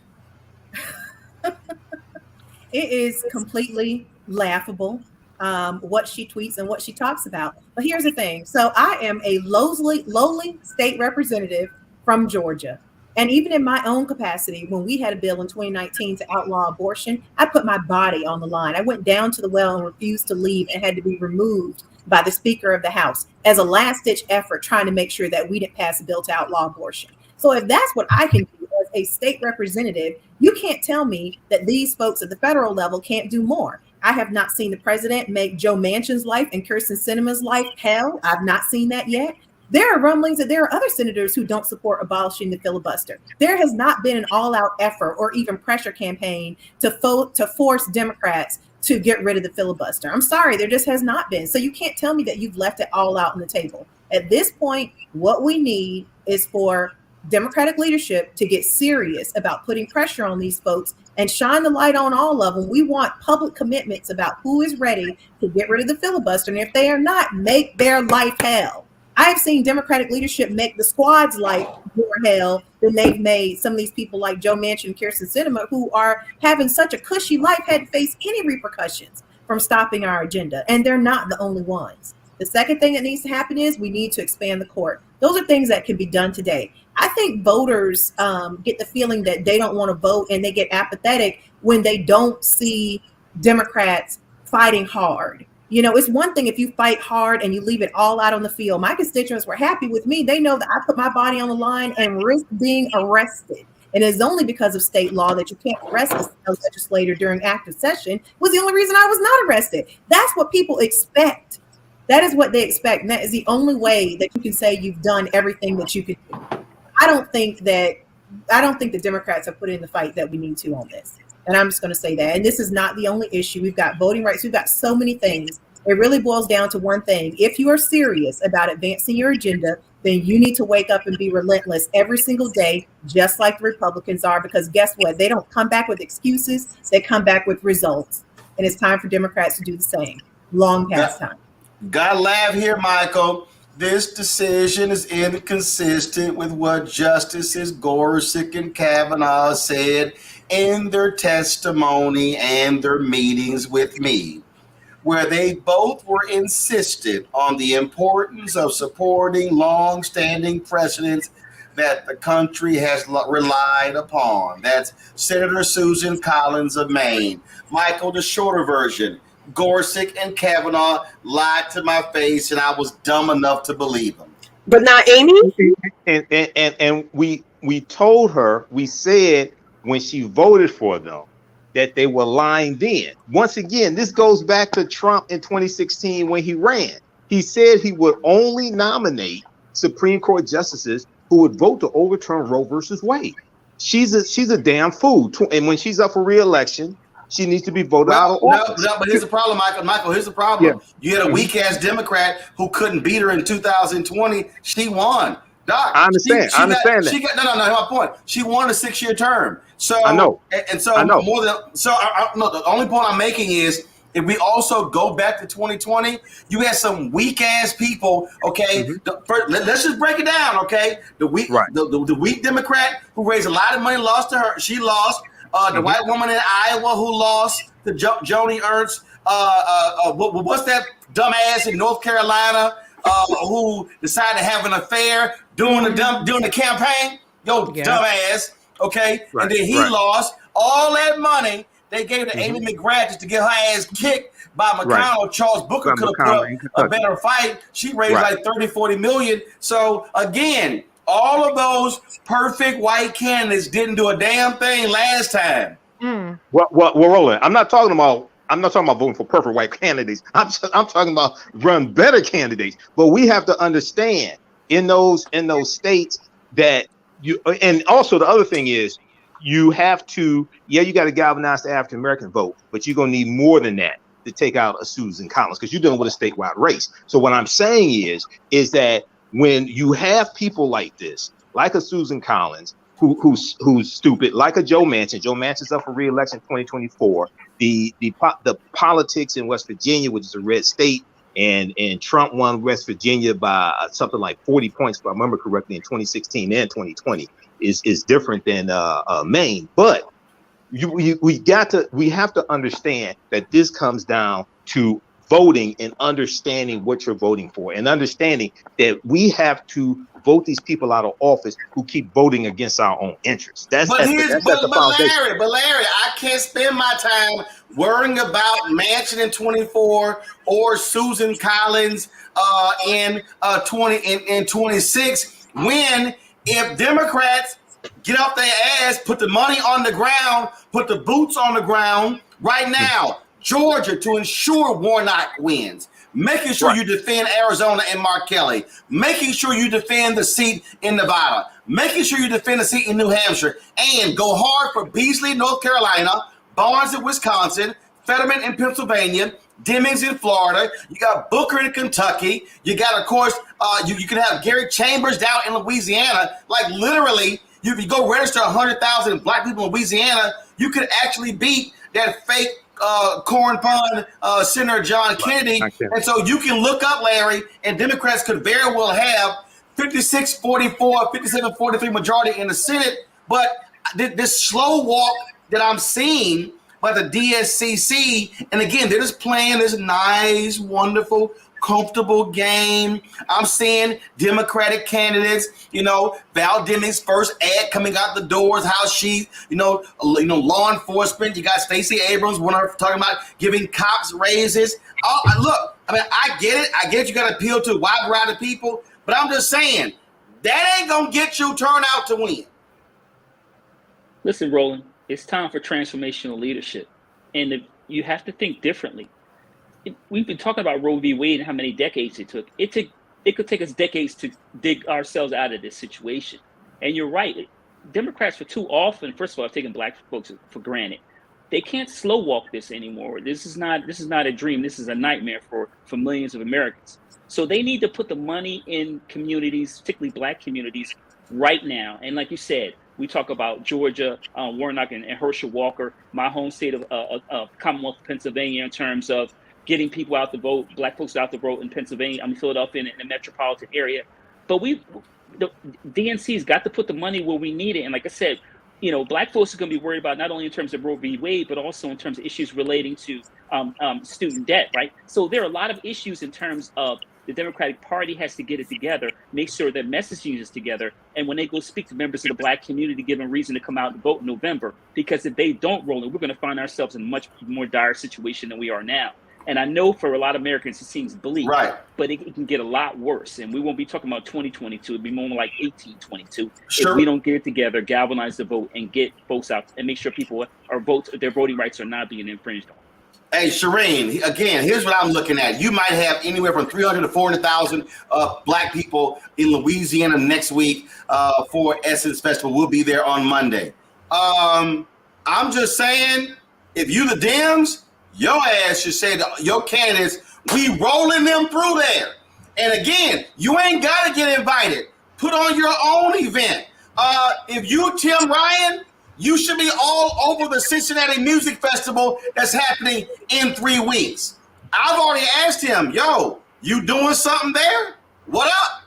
See, again, I don't know what these folks are doing, but you are in a fight. Biden kept saying 2020, this is a battle for the soul of America. No, player, these folks want to rule us for 50, 100 years. And if you allow them to lock in power, you can't get out of that. And I'm telling you, I'm just sitting here going, man, what y'all gonna do? No, honestly, at the end of the day, these 2 months, May and June were the top, months for primaries. They should have been out in droves in so many other different ways as well. At the end of the day, their inactions is speaking louder than their actions, and I think that that's really important, and that's what voters are paying attention to. But I also want to point out that Susan Collins' statement does not include Amy. So did Amy lie to her, and she knew? Like, let's interrogate that. But also, I want to also make sure that we don't miss the fact that people like Manchin are Dixiecrats, and we still have Dixiecrats in this Democratic Party, and we need to address that part too. We need to hold everyone's feet to the fire, but we also need to make sure that, like, we're in the middle of primaries right now. We just had Virginia's on Tuesday in this area. I'm not seeing Democrats making any of these statements any louder than any other time before. It's like business as usual, while the most horrific things are happening from SCOTUS. Representative Shannon, again, okay, so you're elected official. Are you seeing the sense of urgency? I'm not. I'm telling you right now, and let me be clear. I can roll through the number of candidates we've had difficulties trying to get on the show. I can tell you for a fact at the DSCCC won't even respond to my advertising people. They've emailed twice. I've emailed. No response. So I'm telling you right now, as somebody who hit the ground for Ossoff and Warnock, I damn near moved to Georgia for 5 weeks during the runoff. I do not see a sense of urgency from the Democratic Party. So to your point about invitations that have been sent out that aren't returned, we still have the problem that within Democratic leadership, there's still a lot of being allergic to Black. Black voters are the majority of this party. So the party should be supporting Black candidates because Black candidates will talk about Black issues a lot of the times. And so, we still have the problem that Democrats are more worried about what Republicans will think of them. Are they being respectable in the way that they fight? Can I tell you, when I refused to leave the well, the only people who were mad at me after that were Democrats. I got nothing but complaints from colleagues saying you broke the rules. Meanwhile, Republicans were coming up to me saying, I don't agree with you, but I wish we had a fight on our side. Oh my God, Representative Shannon, you broke the rules. They were trying to break democracy. They are still mad that I broke the rules. That's the biggest thing you saw. Some bullshit rules. Right. Women's bodily autonomy. And you're upset that I realized that these people were radical and I put my body on the line. That's what you're upset about. So that is the problem. They are still beholden to respectability politics and thinking that their relationships with Republicans and prioritizing bipartisanship will save the day. It will not. These people are radical. They are playing to win, and they want to control us. And that is it. Reese, you would think these folks are watching the January 6th hearings and realize how far they're willing to go. But here's what's so crazy. Earlier today, I came across this thread that somebody broke down where John Eastman, Trump's, the guy behind it, he literally was making the same argument to the GOP in 2000. Homeboy been dealing with this for 20 years. I keep trying to explain to folk, to Representative Shannon's point, they want to keep sitting here. There are rules, there are ways we do these things. Your opposition does not care about rules. They care about power. That's it. Period. Fuck the rules. Fuck the rules. When you're in power, you get to make the rules. That's what the Supreme Court is saying, right? We got the power. We got the votes, the rules, or whatever the fuck we say the rules are. We don't give a damn about precedent. We don't give a damn about what we lied and told y'all. Oh, we're going to respect precedent. Oh, the Supreme Court, it's important. They said, oh, kiss my ass. Now we got the power. You can't do shit, bitches. That's why we're going to sit up here and we're going to rip it all up. So what the Democrats should do, and again, let me start by saying Republicans ain't shit. We understand that. But as far as the Democrats, you got the power. What you gonna do with it? Chuck Schumer. I don't know how Chuck Schumer gets a free pass. To me, he's the weakest majority leader I can recall seeing. Okay, at least Harry Reid said, you know what, we're gonna get rid of the damn filibuster. No. Harry Reid was gangster. No, yeah, Harry Reid was gangster. He said, okay, how about this? We're going to change the rules on your ass. And that's what Chuck Schumer's going to need to be doing. Y'all got some files on somebody. If y'all can send a damn FBI agent down and fuck with Andrew Gillum, the Tallahassee mayor, and have a conversation with him about a damn play in Hamilton or be on these little yachts, you can't tell me these white men are not sitting up here congregating, plotting on some shit, doing some foul stuff. Pull out the files on them. Play dirty. That's what we want to see from you. And I know I'm saying that, and I know I'm delusional even saying that, because that ain't the kind of folks that we dealing with. But damn it, if you want to save any semblance of what we have going on, somebody got to bring out the big guns. I don't know who it is. I don't know how, but somebody got to do it, because we're not seeing the needle move anywhere. We're not seeing Stacey Abrams move up in the polling in Georgia. We're not seeing anybody make any room on DeSantis. We're not seeing even Bates. Oh, he's moved up, but he's still 5 points behind Abbott and damn Texas.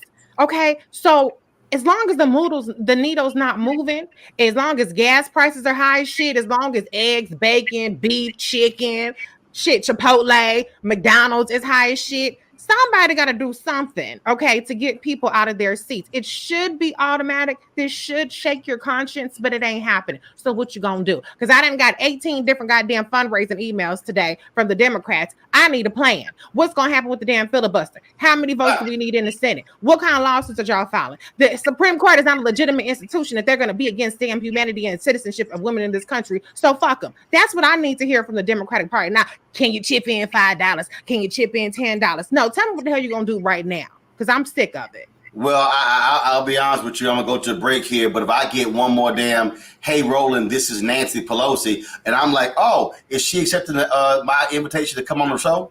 Hello. Oh no, it's another fundraising appeal. Right. I'm like, that's all I keep getting. I'm gonna go to a break. We come back. We're gonna keep talking about the what's next. And y'all, and look, I know we're gonna get blocked. So Keenan, go ahead and get ready to remove these videos after I play them. I know they're gonna block us saying we use somebody else's content. But there are 3 sound bites from my man Papa Pope on Scandal I put on social media that I personally think applies to this whole conversation we've been having. I'm gonna play those next. I can't wait to get the reaction from our panel. You're watching Roland Martin Unfiltered on the Black Star Network. Download the app. Every available platform, of course, Apple phone, Android phone, Apple TV, Android TV, Roku, Amazon Fire TV, Samsung TV, also Xbox One. Also, if y'all want to support the show, I really appreciate your support. Your dollars make it possible for us to do what we do, travel around the country. Checks and money orders go to P.O. Box 57196, Washington, D.C. 20037-0196. Cash App is $RM Unfiltered. PayPal is R Martin Unfiltered. Venmo is RM Unfiltered. Zelle is Roland at RolandSMartin.com. Roland at RolandMartinUnfiltered.com. We'll be right back.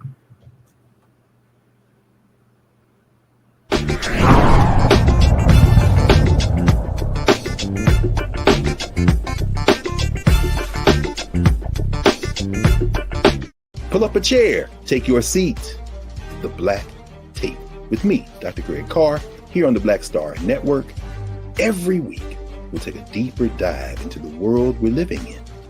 Join the conversation only on the Black Star Network. Love our new Alexa. It's a Buick. Yeah, Alexa. Buick. Alexa. It's a Buick. It's an Alexa. It's a Buick. It's an Alexa. Coach, that's a Buick. That's an Alexa. The Buick Enclave with available Alexa built in. Verizon just gave us all a brand new iPhone 13. We've been customers for years. We got iPhone 13s too. Switched 2 minutes ago, literally right before this. iPhone 13 on us on any unlimited plan for every customer, with plans starting at just $35. All on the network more people rely on. We're all impacted by the culture, whether we know it or not. From politics to music and entertainment, it's a huge part of our lives, and we're going to talk about it every day right here on The Culture with me, Faraji Muhammad, only on the Black Star Network.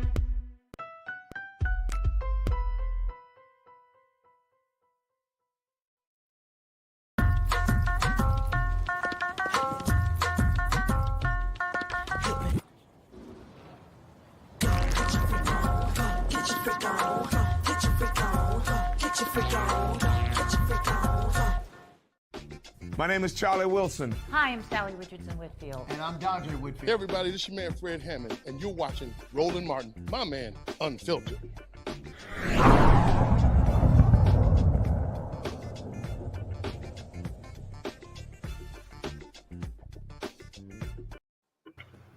All right, folks, welcome back to Roland Martin Unfiltered. So, as we were talking about, we were just talking about in terms of how a lot of these DMs are responding. I could not help but think about scandal, Papa Pope. We had a conversation with Olivia Pope, and I do think this probably accurately describes how Democrats are responding to the thuggish gangster nature of the Republican counterparts. Watch this. No, you have no idea what happened. You have no idea what is currently happening. You're skipping around in a field full of bombs and mistaking them for daisies. I mean, again, for me, Michael, that's it. You think bombs are dropping and y'all think y'all in a field of daisies. Well, yeah, once again, Roland, this is long-range planning. This goes back to the Paul Wayrick and the Heritage Foundation. This goes back to this fight for 50 years. And this deals with, for decades, federal judges and Supreme Court judges have not been that important when it came to Democrats voting. They would vote for president, but for Republicans, they had a better understanding of why you needed the Supreme Court, control of the Supreme Court, and why you needed the federal bench. Okay, and we saw that really culminate in 2016, but even before then, when you go to the 2014 midterm elections and Republicans taking back control of the Senate, Mitch McConnell, Senate Majority Leader, this set up the ability to be able to block 103 federal bench nominations by President Obama. Okay, and then they blocked Merrick Garland as well. So, you know, we have to, one of the first things that we need to do is really read the U.S. Constitution and also understand the importance of the three branches of the federal government, not just the one, the executive branch, the three branches of the federal government, because the judicial branch, the courts, they interpret law from the legislative branch. So they can strike down the law from the legislative branch. So we have to really play this at the grandmaster chess level and understand the importance of the three branches. So, you know, this needs to be a wake-up call for us. And lastly, Roland, for African Americans, we have to have an internal political infrastructure that politically educates our people and galvanizes our people, regardless of what a political party does. We have to have something internal. That's why I keep saying we need return to freedom schools. Representative Shannon, Ellie Mistel has often talked about that. Look, what President Biden should do is say, in those red states, we're going to provide reproductive services for women on federal property. And so he said, look, be aggressive with it. Again, I was thinking about this notion of power, how you use it. I was thinking about how Donald Trump didn't give a damn about rules and procedures in terms of how these folks operated with power. Papa Pope spoke to this issue too. You can either stand there like a 12-year-old and lecture me about morality, or even worse, rat us out in the name of justice, or you can take your cue from us and get yourself some power, real power. 1600 Pennsylvania Avenue power. You think you have that now, but you're standing on the sidelines screaming at the referee like a sad, drunk parent at a high school football game. Just saying.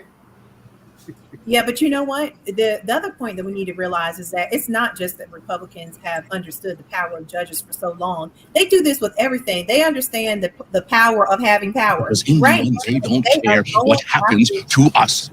They are going after school board seats and treating them like congressional seats. No, you have no idea. To school board seats because they are launching this war about parents' rights. And so with them, it's just kind of like a moving target. They figure out what they want to do, and then they go after what seat, what power will allow them to do it. So, I mean, that's really just the way the Democrats have got to start thinking. And most importantly, the public has got to elect people who are about it. Stop electing these people who lead with, well, I'm going to figure out a bipartisan way to reach across the aisle. You can't hold hands with somebody who's trying to oppress you. You cannot. No, you can't hold, trying to oppress you, trying to kill you. No, you can't hold hands with nobody who's trying to chop your damn arm off. Exactly. You can't hold hands with nobody like that. And that point right there, Larry, I think this last bite here, and again, I know they're gonna block us, so Keenan, you're gonna go ahead and edit these bites out. But this is for all the black people who also want to play this go along to get along game. Because in the end, they don't care what happens to us. You think because they pet you on the head and tell you that you're smart and pretty, that you matter to them? You are in the light so that they can stay in the dark. Papa Poke can teach some folks, Larry. Dropping some knowledge with these clips, Roland. So let me say something. First of all, you can't negotiate with people who don't see your humanity. That's first of all. Second of all, the Republicans are acting like political gangsters. They go up to the Democrats, tapping their pockets for change, taking the keys from the car and driving away. So the question is, what are we going to do about it? So if you want to change what's happening in this country, you got to be willing to take the power, but you got to be willing to fight it. So you got to be willing to take some karate classes and fight the bully, come back the next day and fight the bully. But you can't sit around and send, like you talked about, sending out emails asking for $2, $5, $10 or whatever. It is time to fight. And we need some, like I said earlier, some transformational leaders to start swinging, throwing some haymakers, because otherwise you might as well sit on the sideline. I often use this Teamwork. example, it's just a value that I've always carried. I see that every day I my go to work. speeches. And let me say this, because I already know it's going to be some fool who's going to be like, oh my goodness, Roland Martin's calling for violence. No, I'm not. And so I'm not calling for any of that.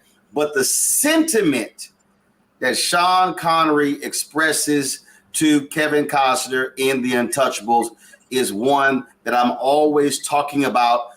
When you are engaged in a battle, what are you prepared to do? You said you wanted to know how to get Capone. Do you really want to get him? You see what I'm saying? What are you prepared to do? Everything within the law. And then what are you prepared to do? If you open the ball on these people, Mr. Nash, you must be prepared to go all the way. Because they won't give up the fight until one of you is dead. I want to get Capone. I don't know how to get him. Want to get Capone? Here's how you get him. He pulls a knife, you pull a gun. He sends one of yours to the hospital, you send one of his to the morgue. That's the Chicago. Shireen, right there. That's what I'm talking about. I mean, again, I'm not saying folks get violent, do stuff along those lines.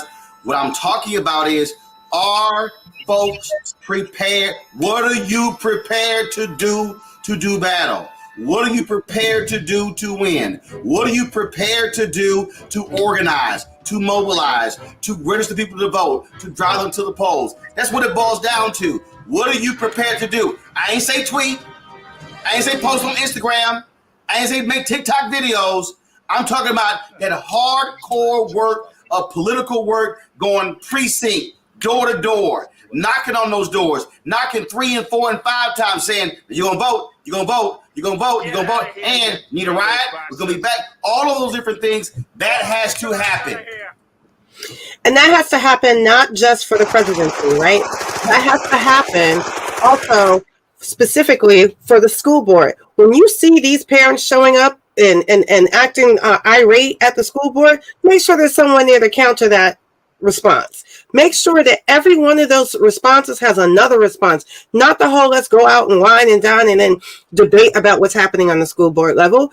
Have our children show up. Have those parents that are willing to push back show up, because that's not about the legal system. That's about people actively showing up and letting them know that we're there and we're not going anywhere, and making sure in those moments that everybody understands that from school board, state legislature, secretary of state, and everything in between is about protecting us. Remember, what Alito just did is said we can go back to antebellum, where slavery was being slavery was legal, to actually use the law of anti-abortion. Why? Because in that point we were property. We have to understand that there are people in this country that wants us to go back to being property. We need to be able to hear that and respond to that and understand that even the concept that gun laws or a gun is more important than what's inside my body. The gun ain't attached to your body, y'all. It's attached to your hand, maybe, but not your body. And the fact that we're not, and people are not understanding what's being granted autonomy and what isn't, your individual rights are being infringed upon. And they're saying it's justified because in 1825, when that first anti-abortion law existed, we were property. We weren't just property of men, we were property of women. Like, let's understand how far back these people are reaching and how much we have lost over that time and how much we still need to be fighting. We should not be getting comfortable about whatever's moving forward at this point. We need to be fighting hard. And please remember, literally, almost every one of those anti-abortion laws happened before women even had the right to vote. Only one happened in 1950. And at that point, we were still being lynched. Let's make sure that we're listening to what is being said in every one of these different laws that are being passed, every one of these opinions. That includes the state level, because the most important part that impacts you is what the states decide to do. And states' rights still means that there are people out there who think we should still be slaves. Indeed. Let me thank Shireen Mitchell, Dr. Larry J. Walker, Michael Imhotep, Reese Colbert, Representative Renita Shannon for joining me on today's show. Thank you very much. Folks, I'm going to this final break. When we come back, I will offer up my final thoughts on, yes, this historic day where the United States Supreme Court issued their decision overturning a nearly 50-year precedent and validating Roe v. Wade, and it is no longer the law of the land. I will offer my thoughts when we come back on Roland Martin Unfiltered on the Black Star Network.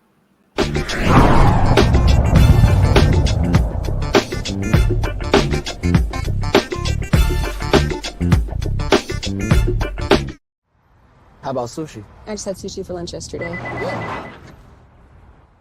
How about tacos? Automatic emergency braking, one of 6 advanced safety features standard on every 2022 Chevy Equinox. Find new technology. Find new roads. Chevrolet. iPhone 13 on us for every customer. Current, new, everyone. To show the love. Of course, I looked up to Spike Lee. Of course, who didn't? I mean, he's a genius. But then also, I was this kid from Brooklyn, right? That felt like, you know, give me my damn respect. I made this, this creative art, right, that people are responding to. And it would have been great if we had the opportunity to sit one-on-one. Hold on one second. Okay. Spike. What's up, baby? So I'm in LA right now. I got a one-on-one series with my network, Black Star Network. And I'm interviewing Maddie Rich. I appreciate that, bro. That's a big moment, man. That was like, man, that was good. Got me all choked up. That's good. Well, I'm all about connecting. Appreciate that.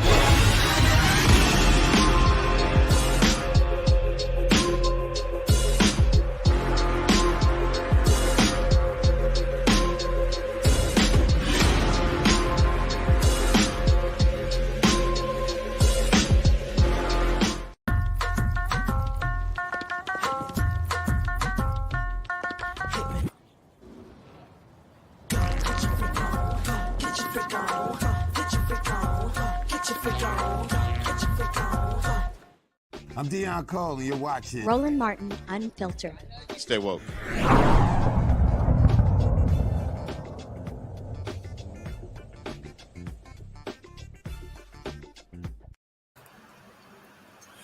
All right, folks, welcome back to Roland Martin Unfiltered. Earlier today, Eric Erickson issued this tweet here. Eric is a white evangelical conservative out of Georgia, used to be redstate.com. We, of course, were counterparts on CNN. He posted this. He said, "And now the real work of the pro-life movement can begin." My response was, y'all are not pro-life, Eric Erickson. Your movement is anti-abortion.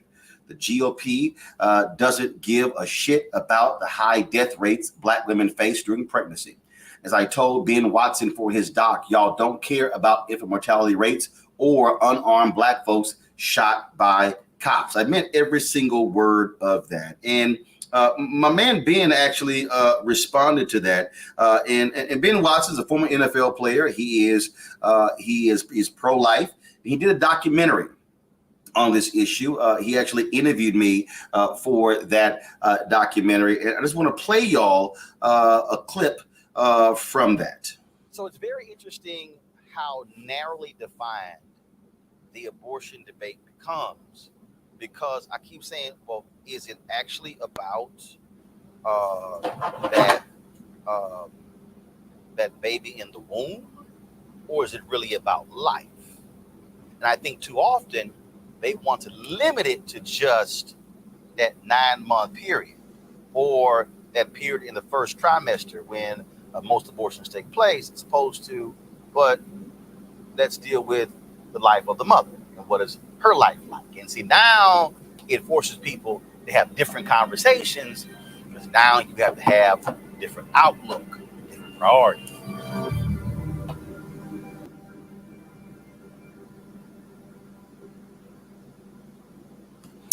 Folks, that really is the issue that we're now looking at. The conservatives, Republicans, they say that they are pro-life, but they're not.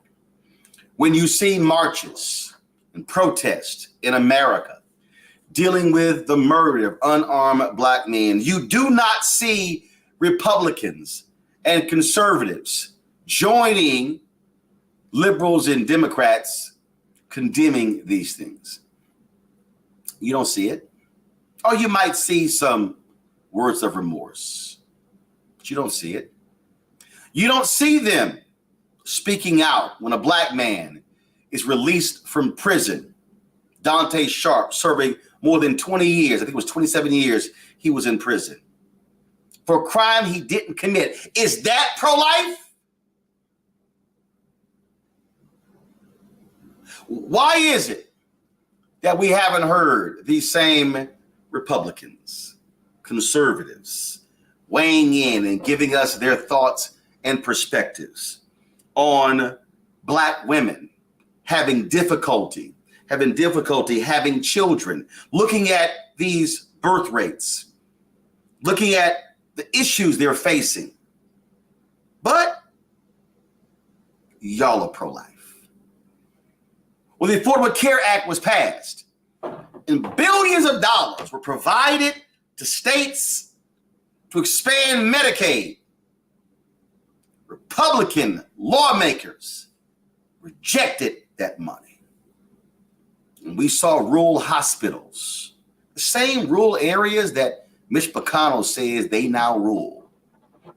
We saw those rural hospitals shut down. First person in North Carolina to die was a white woman in rural North Carolina who had an emergency.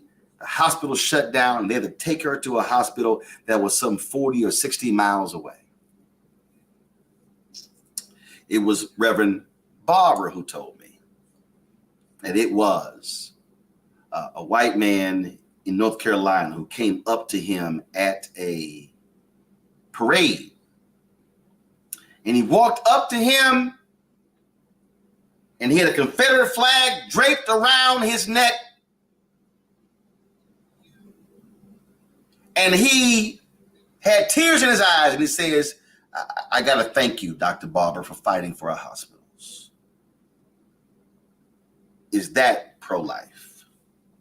Had a black pastor in Omaha, Nebraska tell me that some white evangelicals came to him years ago and wanted him to stand with them against abortion. And he said, I'm willing to stand with you because I am against abortion. He said, but I need y'all to come with me to take down these crack houses and deal with people who are being ravaged by drugs. And they replied,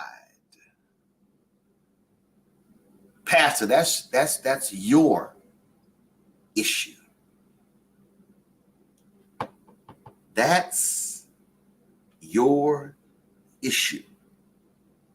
These same folks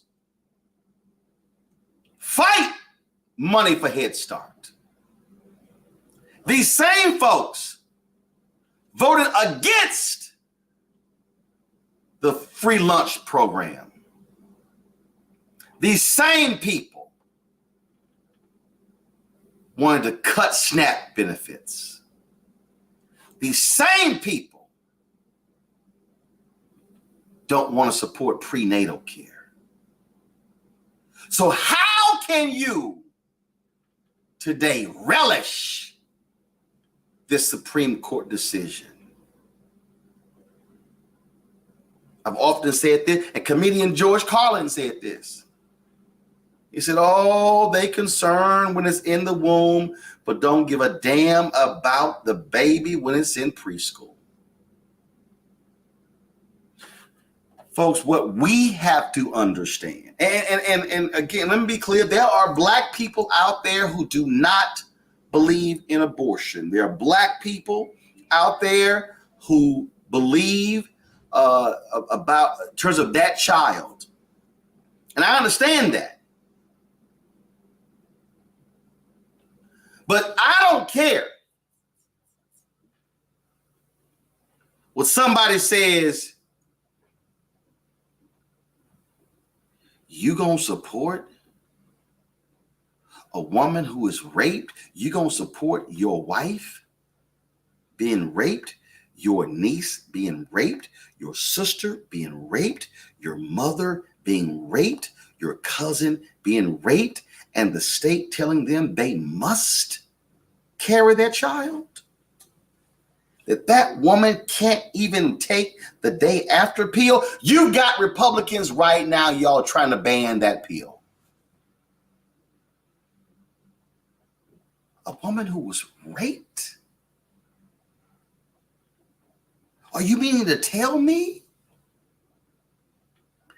that there's a 10 or an 11 or 12-year-old child who has been raped and sexually assaulted by a relative, that child must carry that baby born out of incest?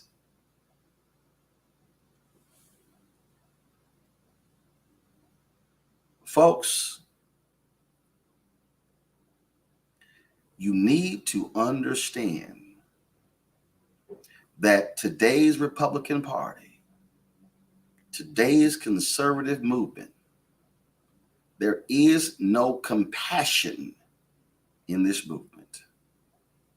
There is no concern about the well-being of all Americans. What we are looking at people who want to exact revenge on this nation and what they call liberal policies and liberal laws that have been passed. I dare call them laws of humanity.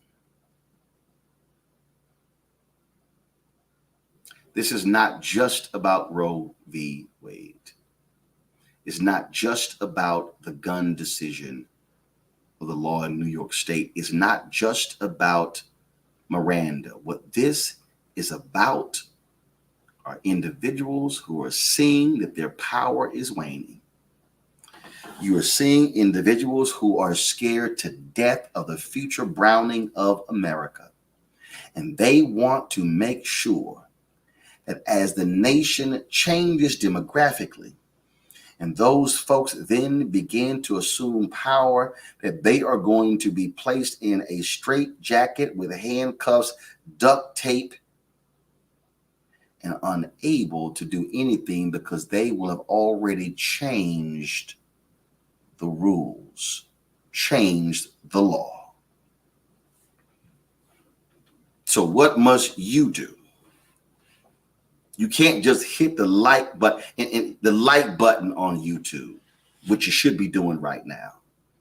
You can't just post your outrage on Facebook. You can't just say, I can't believe what they're doing to us on Twitter and TikTok and Instagram and Snapchat and Fanbase and LinkedIn and Tumblr and all the platforms.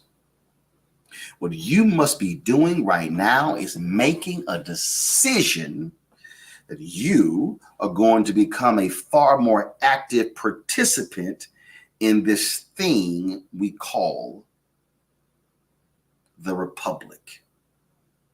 You are going to have to ensure that this so-called democracy stays one. You are going to have to ensure, you are going to have to ensure that you are willing to stand up and do what the previous generation did. And that is, as Dr. King said, make the country be true to what you put on paper. Brothers and sisters, we must understand you are being called to the battlefield. You are being drafted in this war. And what you cannot do is say that I'm going to allow somebody else to do the battle, because it's not just about your body and your choice. It literally is about the future of this country, because they are not going to stop where they are. They are going to continue over, and they're going to continue pushing, continue changing the law, continuing to do these things. And the only way it can be stopped is when we use the power of the ballot box. That's why I decided whether they vote like your ancestors died for it. This generation is being called to account. We're being called to stand up. We're being called to lead. The question is, are you willing to lead? Are you willing to stand up? Are you willing to fight? Are you willing to engage? First thing you do right now. The first thing you do right now. And I see somebody sat here and said, Mr. Martin, this monologue isn't going to work, but I respect your positions. No, Robert, every day you're wrong. Oh, I know you're wrong. Because there's somebody who's watching this, Robert, that you don't quite understand, Robert. I'm not only talking to more than 2,300 on YouTube right now and several hundred on Facebook and also on the Black Star Network, because the reality is this is going to be seen on every single platform to all 3.7 million of my followers. What I'm calling on you to do is, first and foremost, make sure that you are registered. Then I want each of you to take it upon yourself to say you're going to go help 10 other people you know to get registered. And then you're going to ask those 10 to go get 10. So therefore, you will get 10. So that's 10. Your 10 then will impact 100. Then you're going to ask those 100 to actually get 10 themselves. And now that's 1,000. But see, I need you to start with the first 10. You can't get to the 1,000 unless you start with the 10 yourself. And you know who they are. They go to your church, they're in your fraternity, in your sorority, they're in your men's groups, your women's group, they're in your Bible study, they go to your school, they work with you. Yeah, I'm just asking you to open your mouth. I'm just asking you to actually do something. Don't say it's Reverend Barber's job, Latasha Brown's job, or Cliff Albright's job. See, that sounds like the folk who say, man, I sure wish, Pastor, I sure wish my coworker could have heard your sermon. Why didn't you invite your coworker to church? Better yet, why didn't you get a copy of the sermon and bring it to your coworker so they can listen to it or watch it and then bring them next Sunday? Why didn't you even volunteer to come pick your coworker up from home to bring them to church with you? If you are outraged by the direction of this country, if you are outraged by what you are seeing, if you are outraged by Republicans refusing to support the policies that matter to us, then what are you willing to do? I'm willing to do like my frat brother Vertner Woodson Tandy said, when he said, we will fight until hell freezes over, and then we will fight on the ice. The operative word is fight. Because when you fight, somebody has to win and somebody has to lose. And I'll be damned if I'm not going to be the last one standing. Folks, that's it for us. Again, we were supposed to be off today. I gave my staff off, but when the Supreme Court decision came down, we decided not to go into the office, but we did this via StreamYard. Thank Keenan White for putting this all together. The staff will also work on this today. Folks, I will see you on Monday from New Orleans, where we will be there for Essence Festival. We'll continue to cover this story and many others. I appreciate all of you who are watching. Folks, hit that like button on YouTube, hit that like and share button on Facebook. I want you to share this with your friends. Spread this around. We should have 100 or 200 or 300 or 400 or 500,000 views of this video. This is our moment.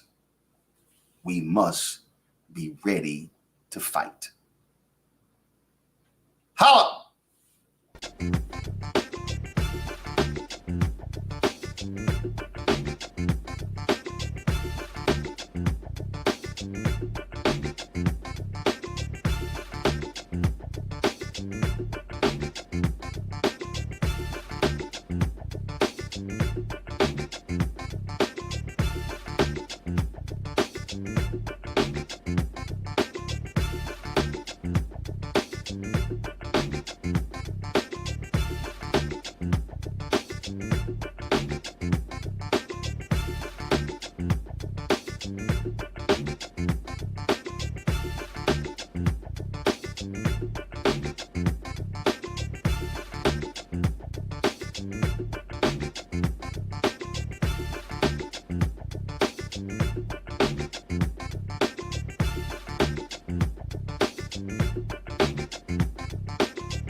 Bye.